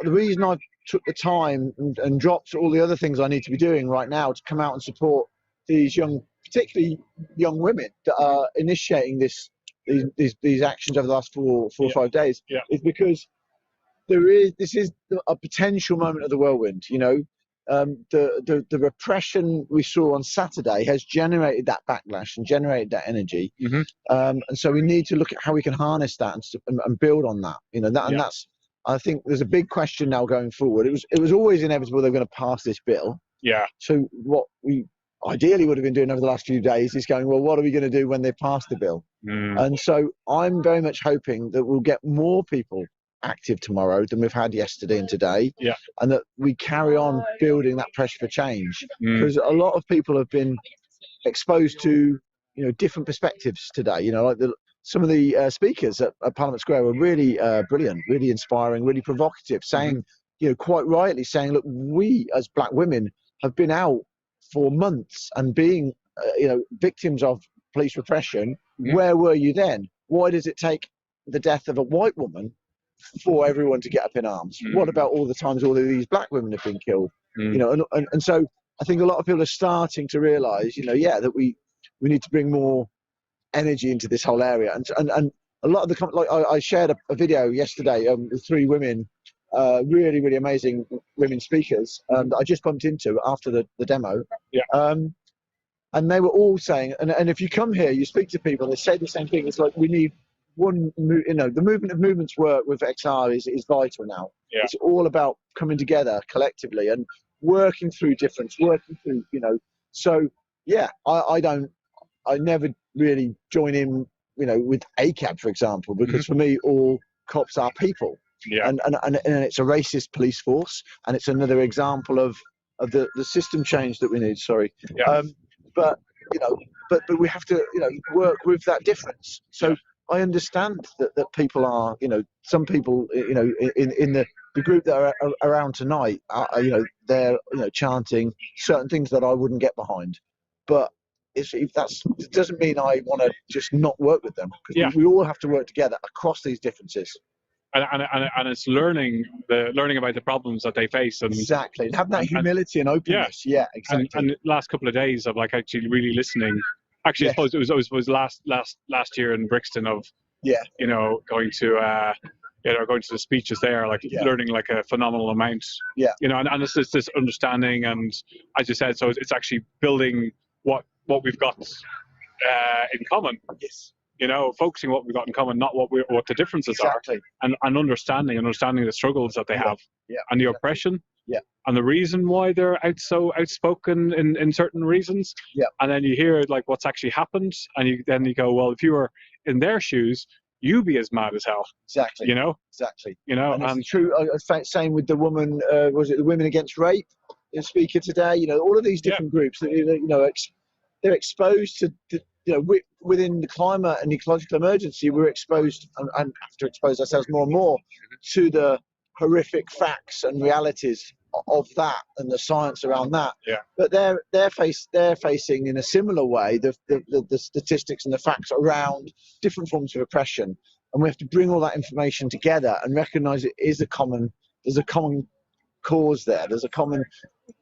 You know, the same system that's created institutional racism, patriarchy, and a horrible treatment and oppression of women, the lack of protection, etc., etc.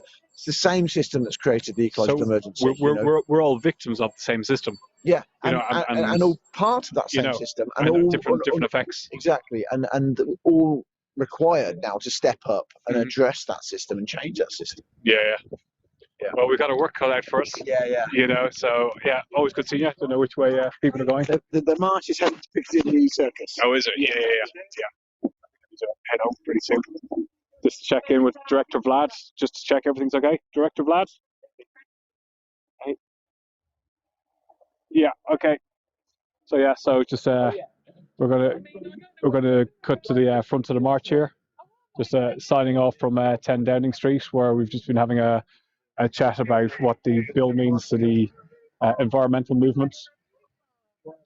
So yeah, I'm gonna pass it over to, I think, Piccadilly Circus. Actually, no, I think it's going to Phoenix. If you wear it tonight, keep wearing it. Hello. Marvina. Hi, What's up? darling. I've got a big square. Oh, I've just realised that.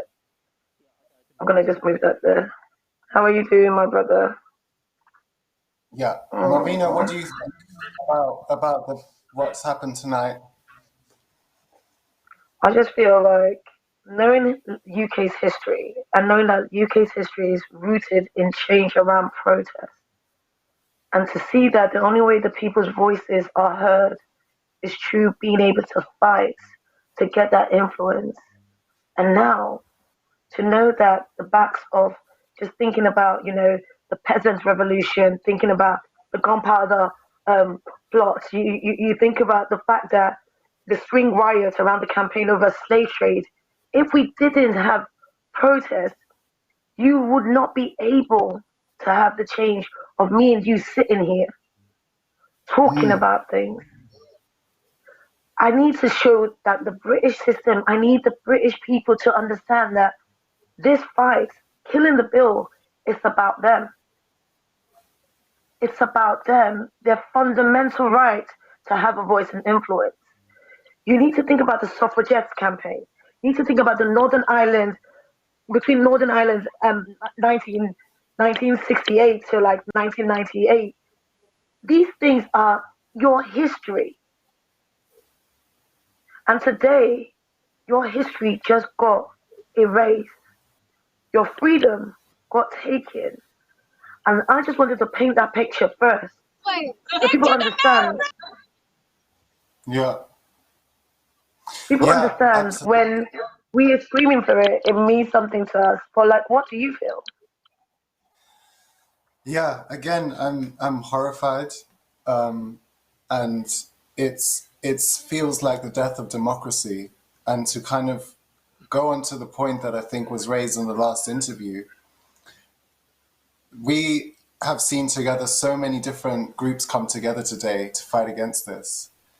And without that capacity, without the ability to protest, none of us can do what we do. And at the end of the day, the root cause of all of our problems may be very different, whether it's racial injustice, whether it's police violence, whether it's Extinction Rebellion fighting for climate justice so we have a planet to live on, whether it's women's fights, the root cause of all of our problems are one and the same. And it is this system that we currently have.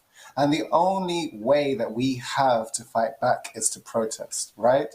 Because at the end of the day, democracy means that the will of the people gives the government power.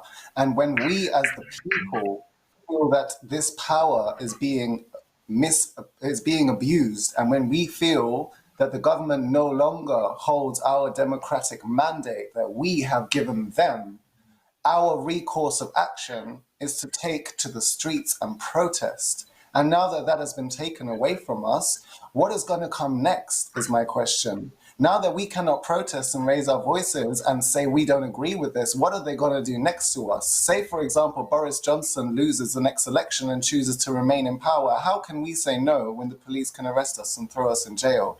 And that is what is really terrifying, is that this is the beginning of something authoritarian, of a police state, of fascism. And we've seen this before, we've seen this in history, and we know how it ends. And we can't allow this to happen again, because we've been here and we've gotten over it, and now we're back here again. And this is the part that people don't understand, that this whole bill is expanding the power of the police and the prison system. Let me explain what that means to someone like me. Let me make it clear. Black Lives Matter has always been peaceful, has always been non-violent, has always tried to amplify for basic human rights. Basic human rights. Yet our voices get silenced. We get treated differently. Even when we protest, we are policed differently. We're having harsher sentences. We're seeing that black bodies all constantly get violated, get brutalized, get treated, demonized. Yet the media sometimes does not cover our pain. So the only thing we can't do is come to the streets. The only thing we had left was to do that. That's now being taken. You now need to give them notice and make sure you don't make enough noise and make sure you're not a nuisance. In fact, it's like someone telling you, let me mute you. Let me take your sound. Let me take your power because you know what? You do not matter. I want everyone listening to this. For those who are in the environmental movement or not in the environment, the women rights movement, LGBT rights, we see you, we hear you, we feel your pain. For those who are nurses, NHS staff, for those who are workers trying to get their rights, for those fighting the cuts, hunger campaigns, for those who are sitting there just trying to live, for homeless campaigns, for all those who have always been disadvantaged and not seen and marginalized. We see you, that's why we're on the streets. We hear you, that's why we echo your voice. For all the migrants and refugees, I'm now speaking to my melanated people, the BIPOC community. This is a blow to us, but we shall not be silenced. This is when we need to come united. When we look at climate justice, I want you to say the extraction of land, the colonization of people, the industrialization of systems that ended up creating what we know as climate change and what we see. But when it comes to Black Lives Matter unapologetically, I will keep saying it till my breath goes. And bro, I can see the pain in your eyes, and I've cried, and we've cried together. Now it's about getting organized and figuring out we need this movement to work. We need to be able to put away any differences and say this is our future now. My children deserve a world where their voice can be heard. Your siblings, your younger sister, your family, migrant voices need to be heard. And it needs to happen now. Great Britain would not be great without our voice. And imagine who's going to speak for us. Yeah, exactly. And what kind of threat are they going to be under every single day that they choose to speak out? And this is what really worries me, because this is a galvanizing moment where we have to come together and speak out and protest. And what worries me is that this will intimidate people. What worries me is the next time we choose to come out together and protest, once this law is fully passed and part and parcel of the law, that they will use it to arrest certain people in order to intimidate everybody else from fighting. And the powerlessness that we feel in face of this, the emotion that we feel in the face of this, cannot be understated. This is a stripping of human rights on such a fundamental level that it is appalling. And again, as I said earlier on, the irony being that the UK very country that decries this behavior when it happens in other countries, when it happens in China, when it happens across the world, when it happens in countries that are non-white, they will turn around and criticize those countries, put trade embargoes on those countries, and say to them, you have broken international law because you are not allowing your people to protest, and now look what they are doing. They are breaking those very same laws. They are breaking the European Convention on Human Rights, and they are breaking the International Covenant on Human Rights. That is UN law. And after Brexit, they committed to being a part of the European Covenant on Human Rights and saying that they will uphold those values. And it took them less than a year to break those very values. And it is terrifying. It is terrifying. It is saddening. I want to know where they got all this funding from, yeah? When we know there's cuts to domestic violence and refuge, we know that there's cuts to youth service, we know that there are cuts to housing and education, we know that there are cuts to vital services for our community, but they can't get money for this.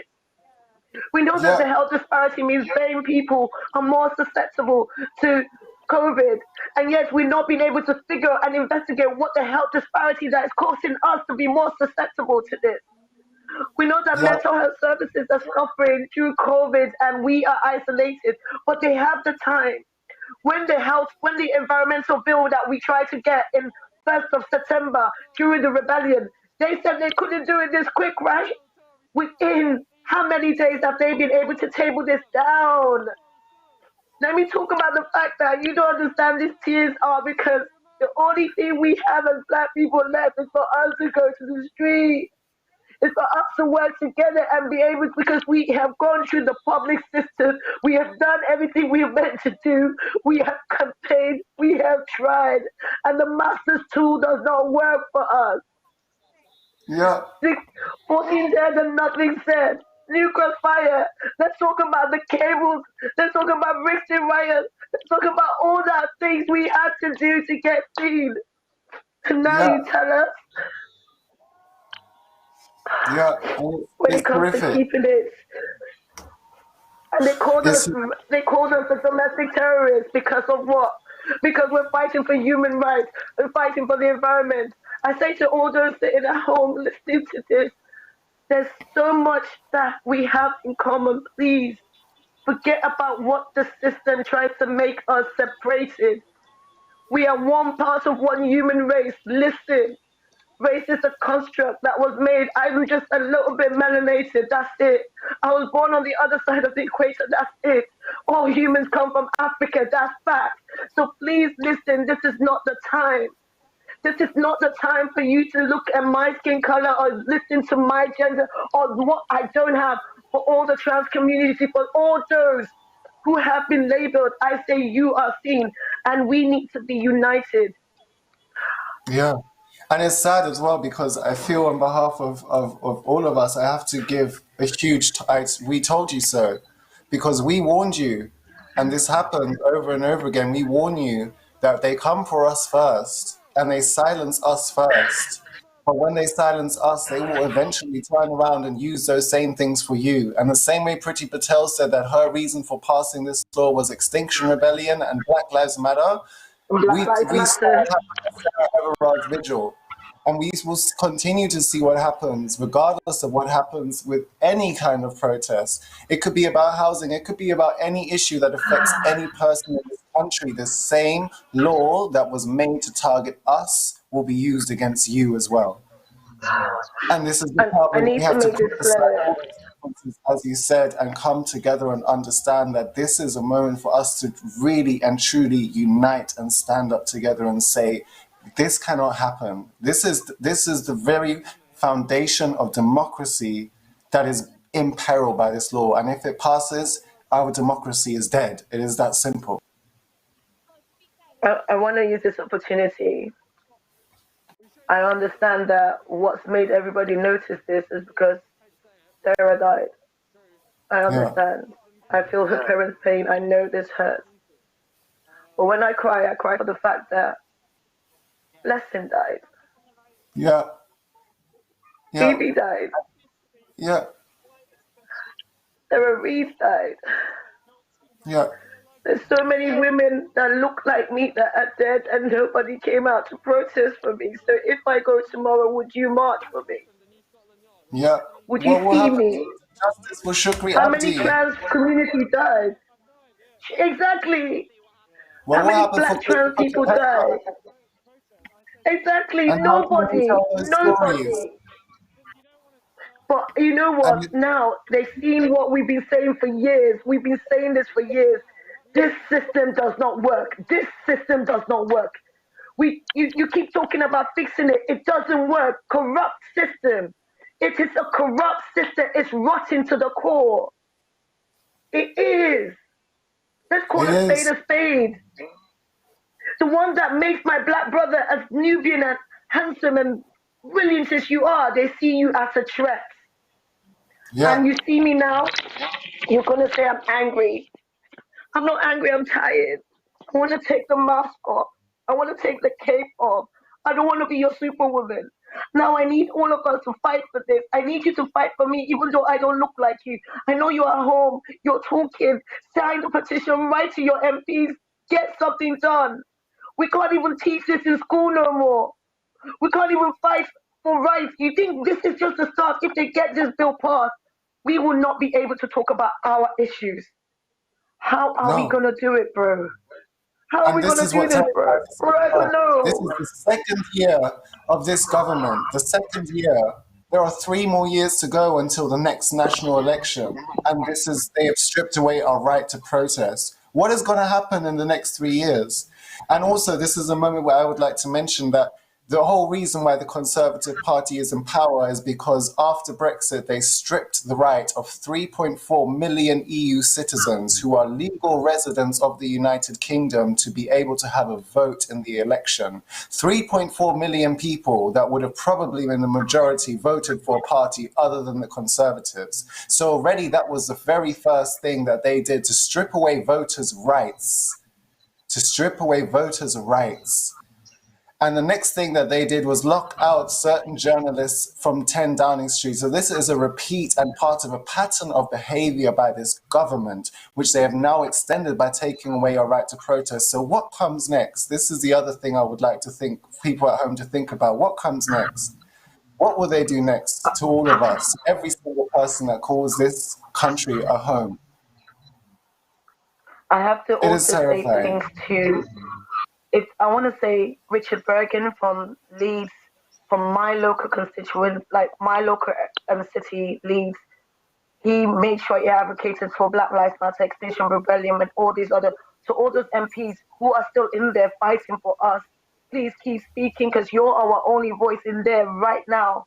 For those who are not yet listening to this, please listen. You now have our future in your hands. You have our children's future in your hands. Let me explain this, right?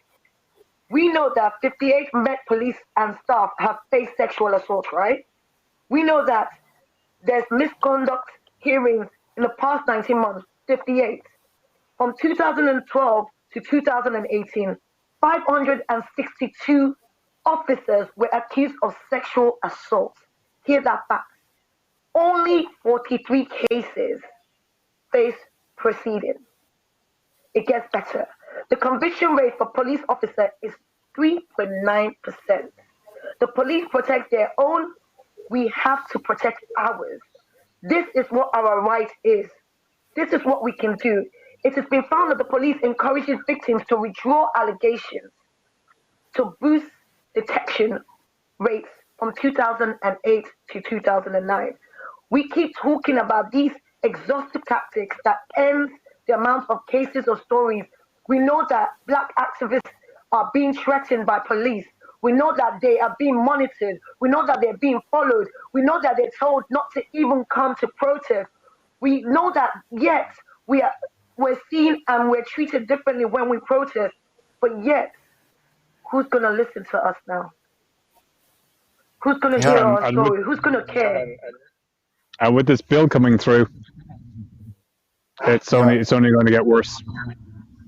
It's only going to get worse. And to add to that as well, I found out the other day that police are actually 4 times more likely than ordinary citizens to commit a crime. How do we hold them to that? There you go.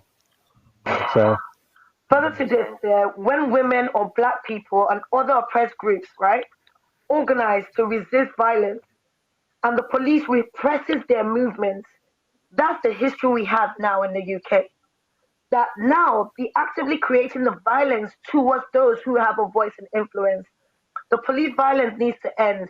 Neither should Black Lives Matter ever be respected, be said to contribute to what they see in this broken system.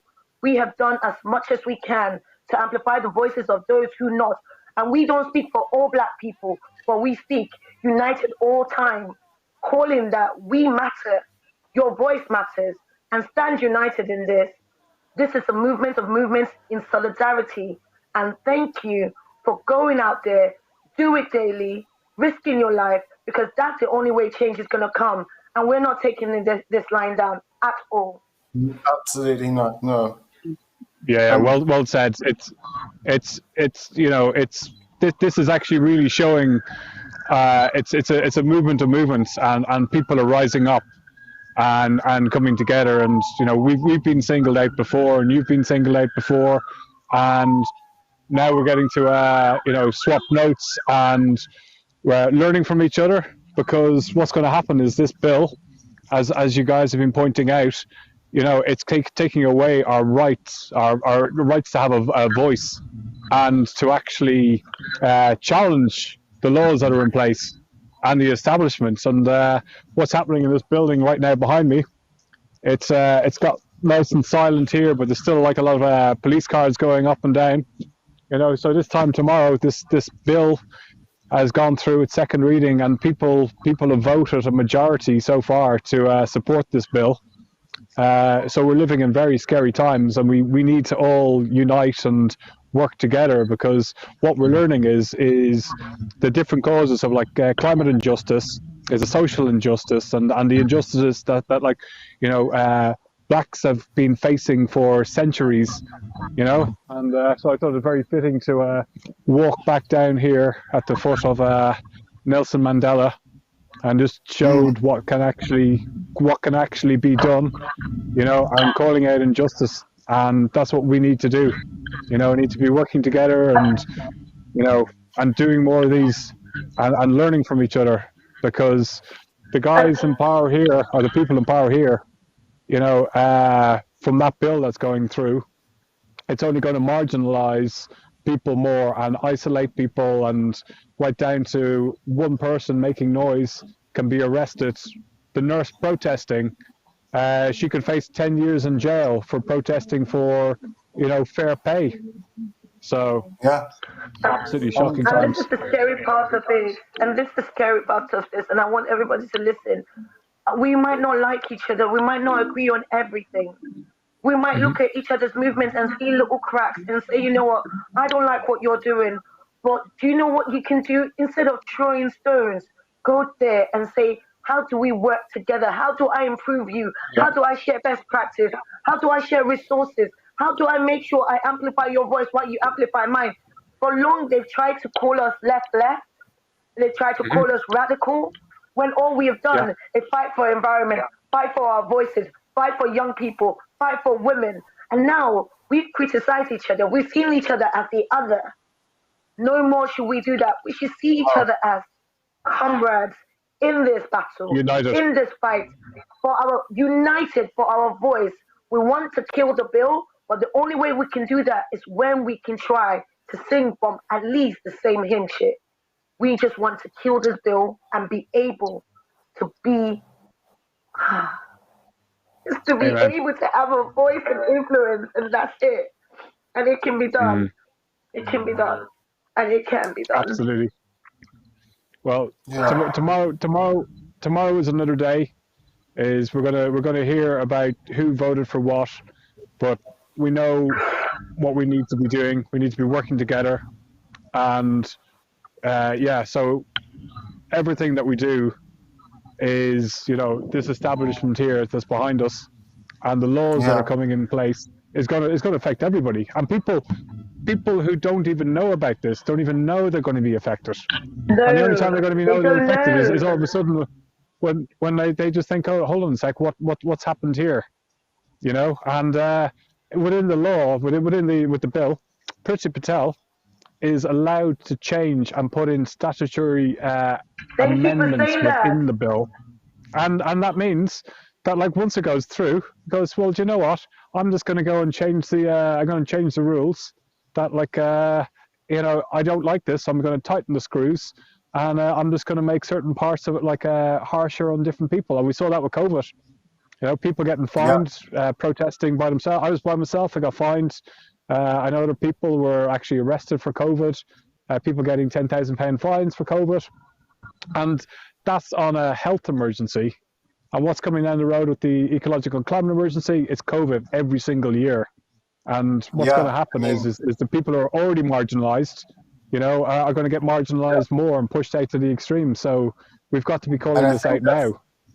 That's one part, is definitely that I think has not been, and hopefully this will backfire on the government, and hopefully this will allow us as groups and organizations to speak together and see how much of our causes are actually aligned with each other. And once again, that the systemic root of all these problems, we all have 99 problems, it's one, and it is a system. And when we talk about things like climate change, people don't understand that climate change is a black issue, because when the world's water supply starts running out, Say that when the again. world's Say that again, please. is going to be the first that will not receive food, that will not receive water. We already see this with Europe shutting its borders to the migrant. The migrant crisis, the migrant crisis is a climate crisis. It is caused by the fact that the Middle East and East Africa have been drying out for the past over a decade. And because of that, that has caused civil war. Because when you have no food or no water in your country, what do you have? You have fights for that. So when people flee those situations and try to come here, where it is actually safe for them to exist, what have we seen Europe do in response? Shut its borders and let people, including children, drown in the sea as they try to come here for safety, for something that the West has created. And that is part and parcel of why it is so important for us to work together and to communicate and to understand that we may have different problems and different agendas that we want to push, but at the same time, the root cause of all of it is one and the same. And therefore, really and truly, it is really time for us to come together in this country and to speak together and to fight all of our voices.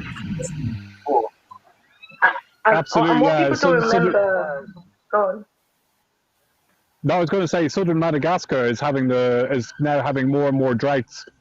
1.3 million people facing starvation, and because they've got no irrigation there, and their farming methods now is not in line with a changing climate because they just don't have the facilities in place, and we're seeing Chad is becoming unlivable, and you're right, we're setting up these, people don't even realize that these holding centers are concentration camps in Libya and Turkey to stop people coming into Europe. We're putting borders up, and in this country with Brexit, we've got a moat around, and with some of the laws coming in place, if you're not a UK citizen and you get picked up for environmental protesting, then they can, they'll find a way to get deported, and God forbid if you're brown or black, and it's just like it's whatever country that they want to, let's ship people back, and people have been here their whole lives.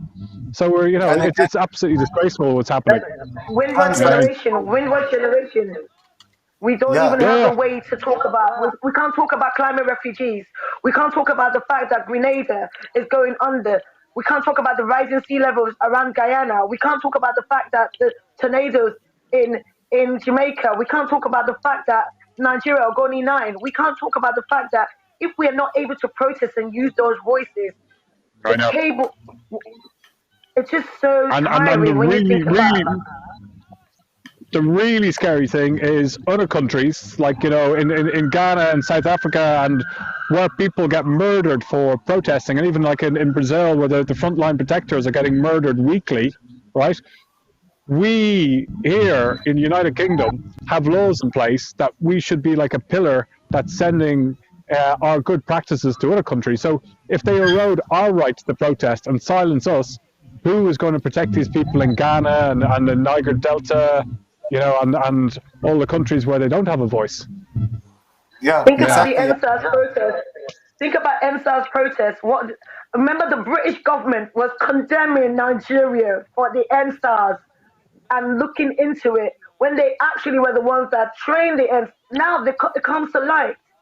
The colonial masters are showing their power.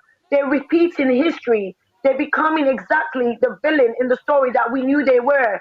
They are wearing them now. We can all see you. The the exact same story repeats itself in the Middle East with Yemen. Even though the UK is not taking part, the UK is on the ground in Saudi Arabia, supplying Saudi Arabia with the missiles, loading them up on Saudi Arabian planes to bomb Yemen, where we have the biggest human catastrophe worldwide right now with a humongous famine, again, humongous drought due to climate change. And the UK is supplying weapons to a country that for oil, to continue burning oil, to continue to screw up our entire world. And no one is saying, we joined last year with some of the people who were protesting for peace for Yemen as Black Lives Matter. And now that puts that at risk. I mean, the levels of implications that this has, to take it to a local level, I think as well, it's as simple as, again, we were saying, the nurses, the 1% pay rise. What about people? We've seen the progression of gentrification, and we've seen the way that social housing has been decimated in this country and converted into expensive flats. And those people are not going to be able to protest just to say, hey, I have a right to housing, to say, hey, I have a right to earn decent wages. I mean, this comes to every single level, whether or not you care about our causes. This affects you at home, and this affects every single person in this country, unless you are a member of the Tory party or one of their billionaire donors. Every single I don't person think in they this country, understand it. know it or not. People are like, people haven't quite been connecting all the dots here, and like we got food banks, fifth richest country in the world, and we got food banks. We got children going to school hungry. During the lockdown, there was a short. They weren't able to give the kids laptops and food, yet they're able to spend tens of billions of pounds on a track and trace system that never worked. And the people who got the contracts were Tory donors, and they're all connected. And that's what they're afraid of. They're afraid of getting called out for what's actually happening. And that's what we're doing. It's like with XOR, our first demand is the truth, nice and simple. And it's about speaking the truth and telling the truth and getting the truth out there, So yeah, absolutely. And also the students. I'd like to shout out the students as well, especially university students who have actually been doing remote learning courses and have still been forced to pay £9,000 for what is essentially a £3,000 a year course, who have still been forced to pay their rent, who've gone on rent strikes so that they are able to live and eat. This is the first time they've left their families' home, are living by themselves, and they're struggling because of COVID, and now they're not going to be able to protest that. So this affects every single person. This affects everyone, and I'd like to thank all the organizations that came together to sign our letter that we've done and to be part of this campaign. Yeah, we've genuinely appreciated it. Thank you guys so much for having us on as well, and for showing this unity and solidarity. Look, absolutely. Likewise, it's pleasure. It's great coming together and like this, feeling this movement of movements and actually understanding and learning from each other and how we can help and and sharing things cross platforms and what might be happening here in Parliament behind me is an attack on our democracy, and we're going to be feeling this ripples for like a very long time. But it's also like it's done something, it's brought us together, and we all need to unite. And this is what's beautiful about that call, and the fact that we called and you came and the numbers came, the organizations came. We're still getting outpour of people saying they want to co-sign the statement. I think now we're up to 100 now with different organizations. 120 organizations, and I mean organizations who are doing and making change, coming together. These are people that have never, ever worked with each other. They might not even know each other. They might not like each other. They might not like each other's politics. We don't need to say everything right, but one thing we agree on is that this bill needs to be killed. This bill has to be killed. And that's the most important thing. Our right to protest, our right to democracy, our right to voice and influence. Look at the police. Look at the intimidation tactics. Look at the way they come like little swans, just literally kettling people into a corner. Look at the mental distress that this is giving people. Remember, we just found out that one of their own killed a young woman. One of their own killed a young woman, and now there's a bill being passed to give them power over us. Let that remember, what happened on Saturday was a peaceful vigil. It was not even a protest. It was simply women from all stripes and men coming together to pay respect to someone that has died, and the police came and trampled them, and this is before this law has even been passed. So what is going to happen after this law kicks into power? And I just want to remind people about the fact that history has shown when the police have so much power, how they use their power. I need to just remind people, I keep saying the Battle of the Cable Street, at the death of Kevin Gately. I need you to remember Windsor Free Festival. I need you to remember these things because we know Belly Peach You need to know these things, know your history. I'm from Nigeria. I know your history. I know how you're right and you've been oppressed. I know about the miners' strikes. I know about, the fight for the suffragettes, which had black women. I know about pride, trying to make sure LGBT rights were there. I know about these things. I have immersed myself learning about you and fighting and speaking out against inequality for all. But now I'm speaking about black lives. I'm speaking about the fact that I need climate justice. I'm speaking and making sure I'm including that intersectionality in everything we do. We called, you answered. Now, what's next? Now, are you going to take this bill and say that's your future? No, we're not. We are not taking this line down. Do not get confused. You think you've intimidated black activists so we don't speak because you threatened us to fine us? We're not taking it no more. No. Yeah. Look, yeah. Well said. I think we're going to wrap it up. I think we've got I think this is the very start. We've got so much stuff to actually talk about, organize, do, mobilize, speak, love, cry. Yeah, we've got a lot of different things. So I'm just going to ask, just before we wrap it up, just for tonight. It's don't worry, it's not the end of it. Is any last things you want to say? You go first, bro. I think I want to say thank you to every single person that has showed up the last 2 days and has recognized the threat of this. I want to say thank you to the 120 and counting organizations from all across the board, from charities to movements to everyone else that has signed and has been a part of pushing to kill this bill. And I want to thank everyone at home who's starting to pay attention, who's passing this and sharing this on to their friends and family and creating awareness. And I want to thank everyone that has been a part of this and continues to be a part of this, because without all of this, we wouldn't be able to make the noise that Labour has even changed its vote, because let's not forget that Keir Starmer originally said that this bill did not go far enough and that Labour was going to abstain from voting on this bill. So we have already achieved something, even though tonight it seems like they have passed it on the second reading.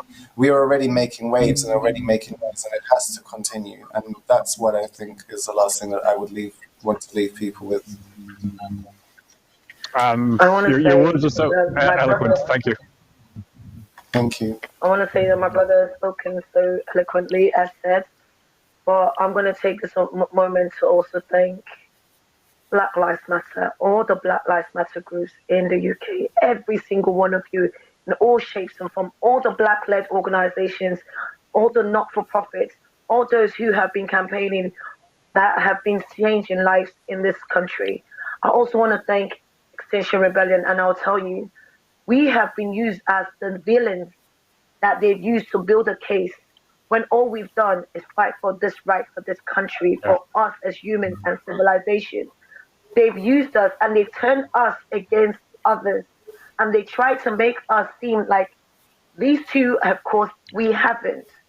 All we've done is just open your sight into a broken system. And all we've done now is also bring that gap, 122 and counting, organizations coming together. Hear that and be scared, government. 122 and counting. You can send us messages and we will add you to the list. This is a time for us to build a movement of movement bigger than ever. Yes, I was crying. Yes, I was sad. But I want to say thank you. All the Black Lives Matter, UK BLM, I want to thank you. I want to thank Extinction Rebellion UK. I want to thank all the small organizations, known and unknown, because you matter and we are here for you. For those who are at home, who are shielded, can't protest, feel that they're missing out, listen, you can do something. You can do something. Your silence, please do not be silent. Share this. Write to your MP. Fill the petitions. Make noise in your own way. We love you. You matter. We appreciate this unity. Unity for all. Fight against this. Kill the bill. Thank you very much. And yeah, there was two beautiful ways of ending tonight, and look forward to working together with everybody. And it's been a pleasure listening to your words as well, words of wisdom, words of strength, words of unity. And yeah, let's just keep building bridges, and let's fight this bill. Thank you very much. Absolutely. Thank you. Make sure you get home safe. I will, and I'm just going to end up my hero, Mandela. Big up. That's all. That's Take what fighting inspiration. is like. Yeah. Yes. Yes. Oh. Gonna miss going to that spot if this law passes. We won't be able to go to this place. Wow.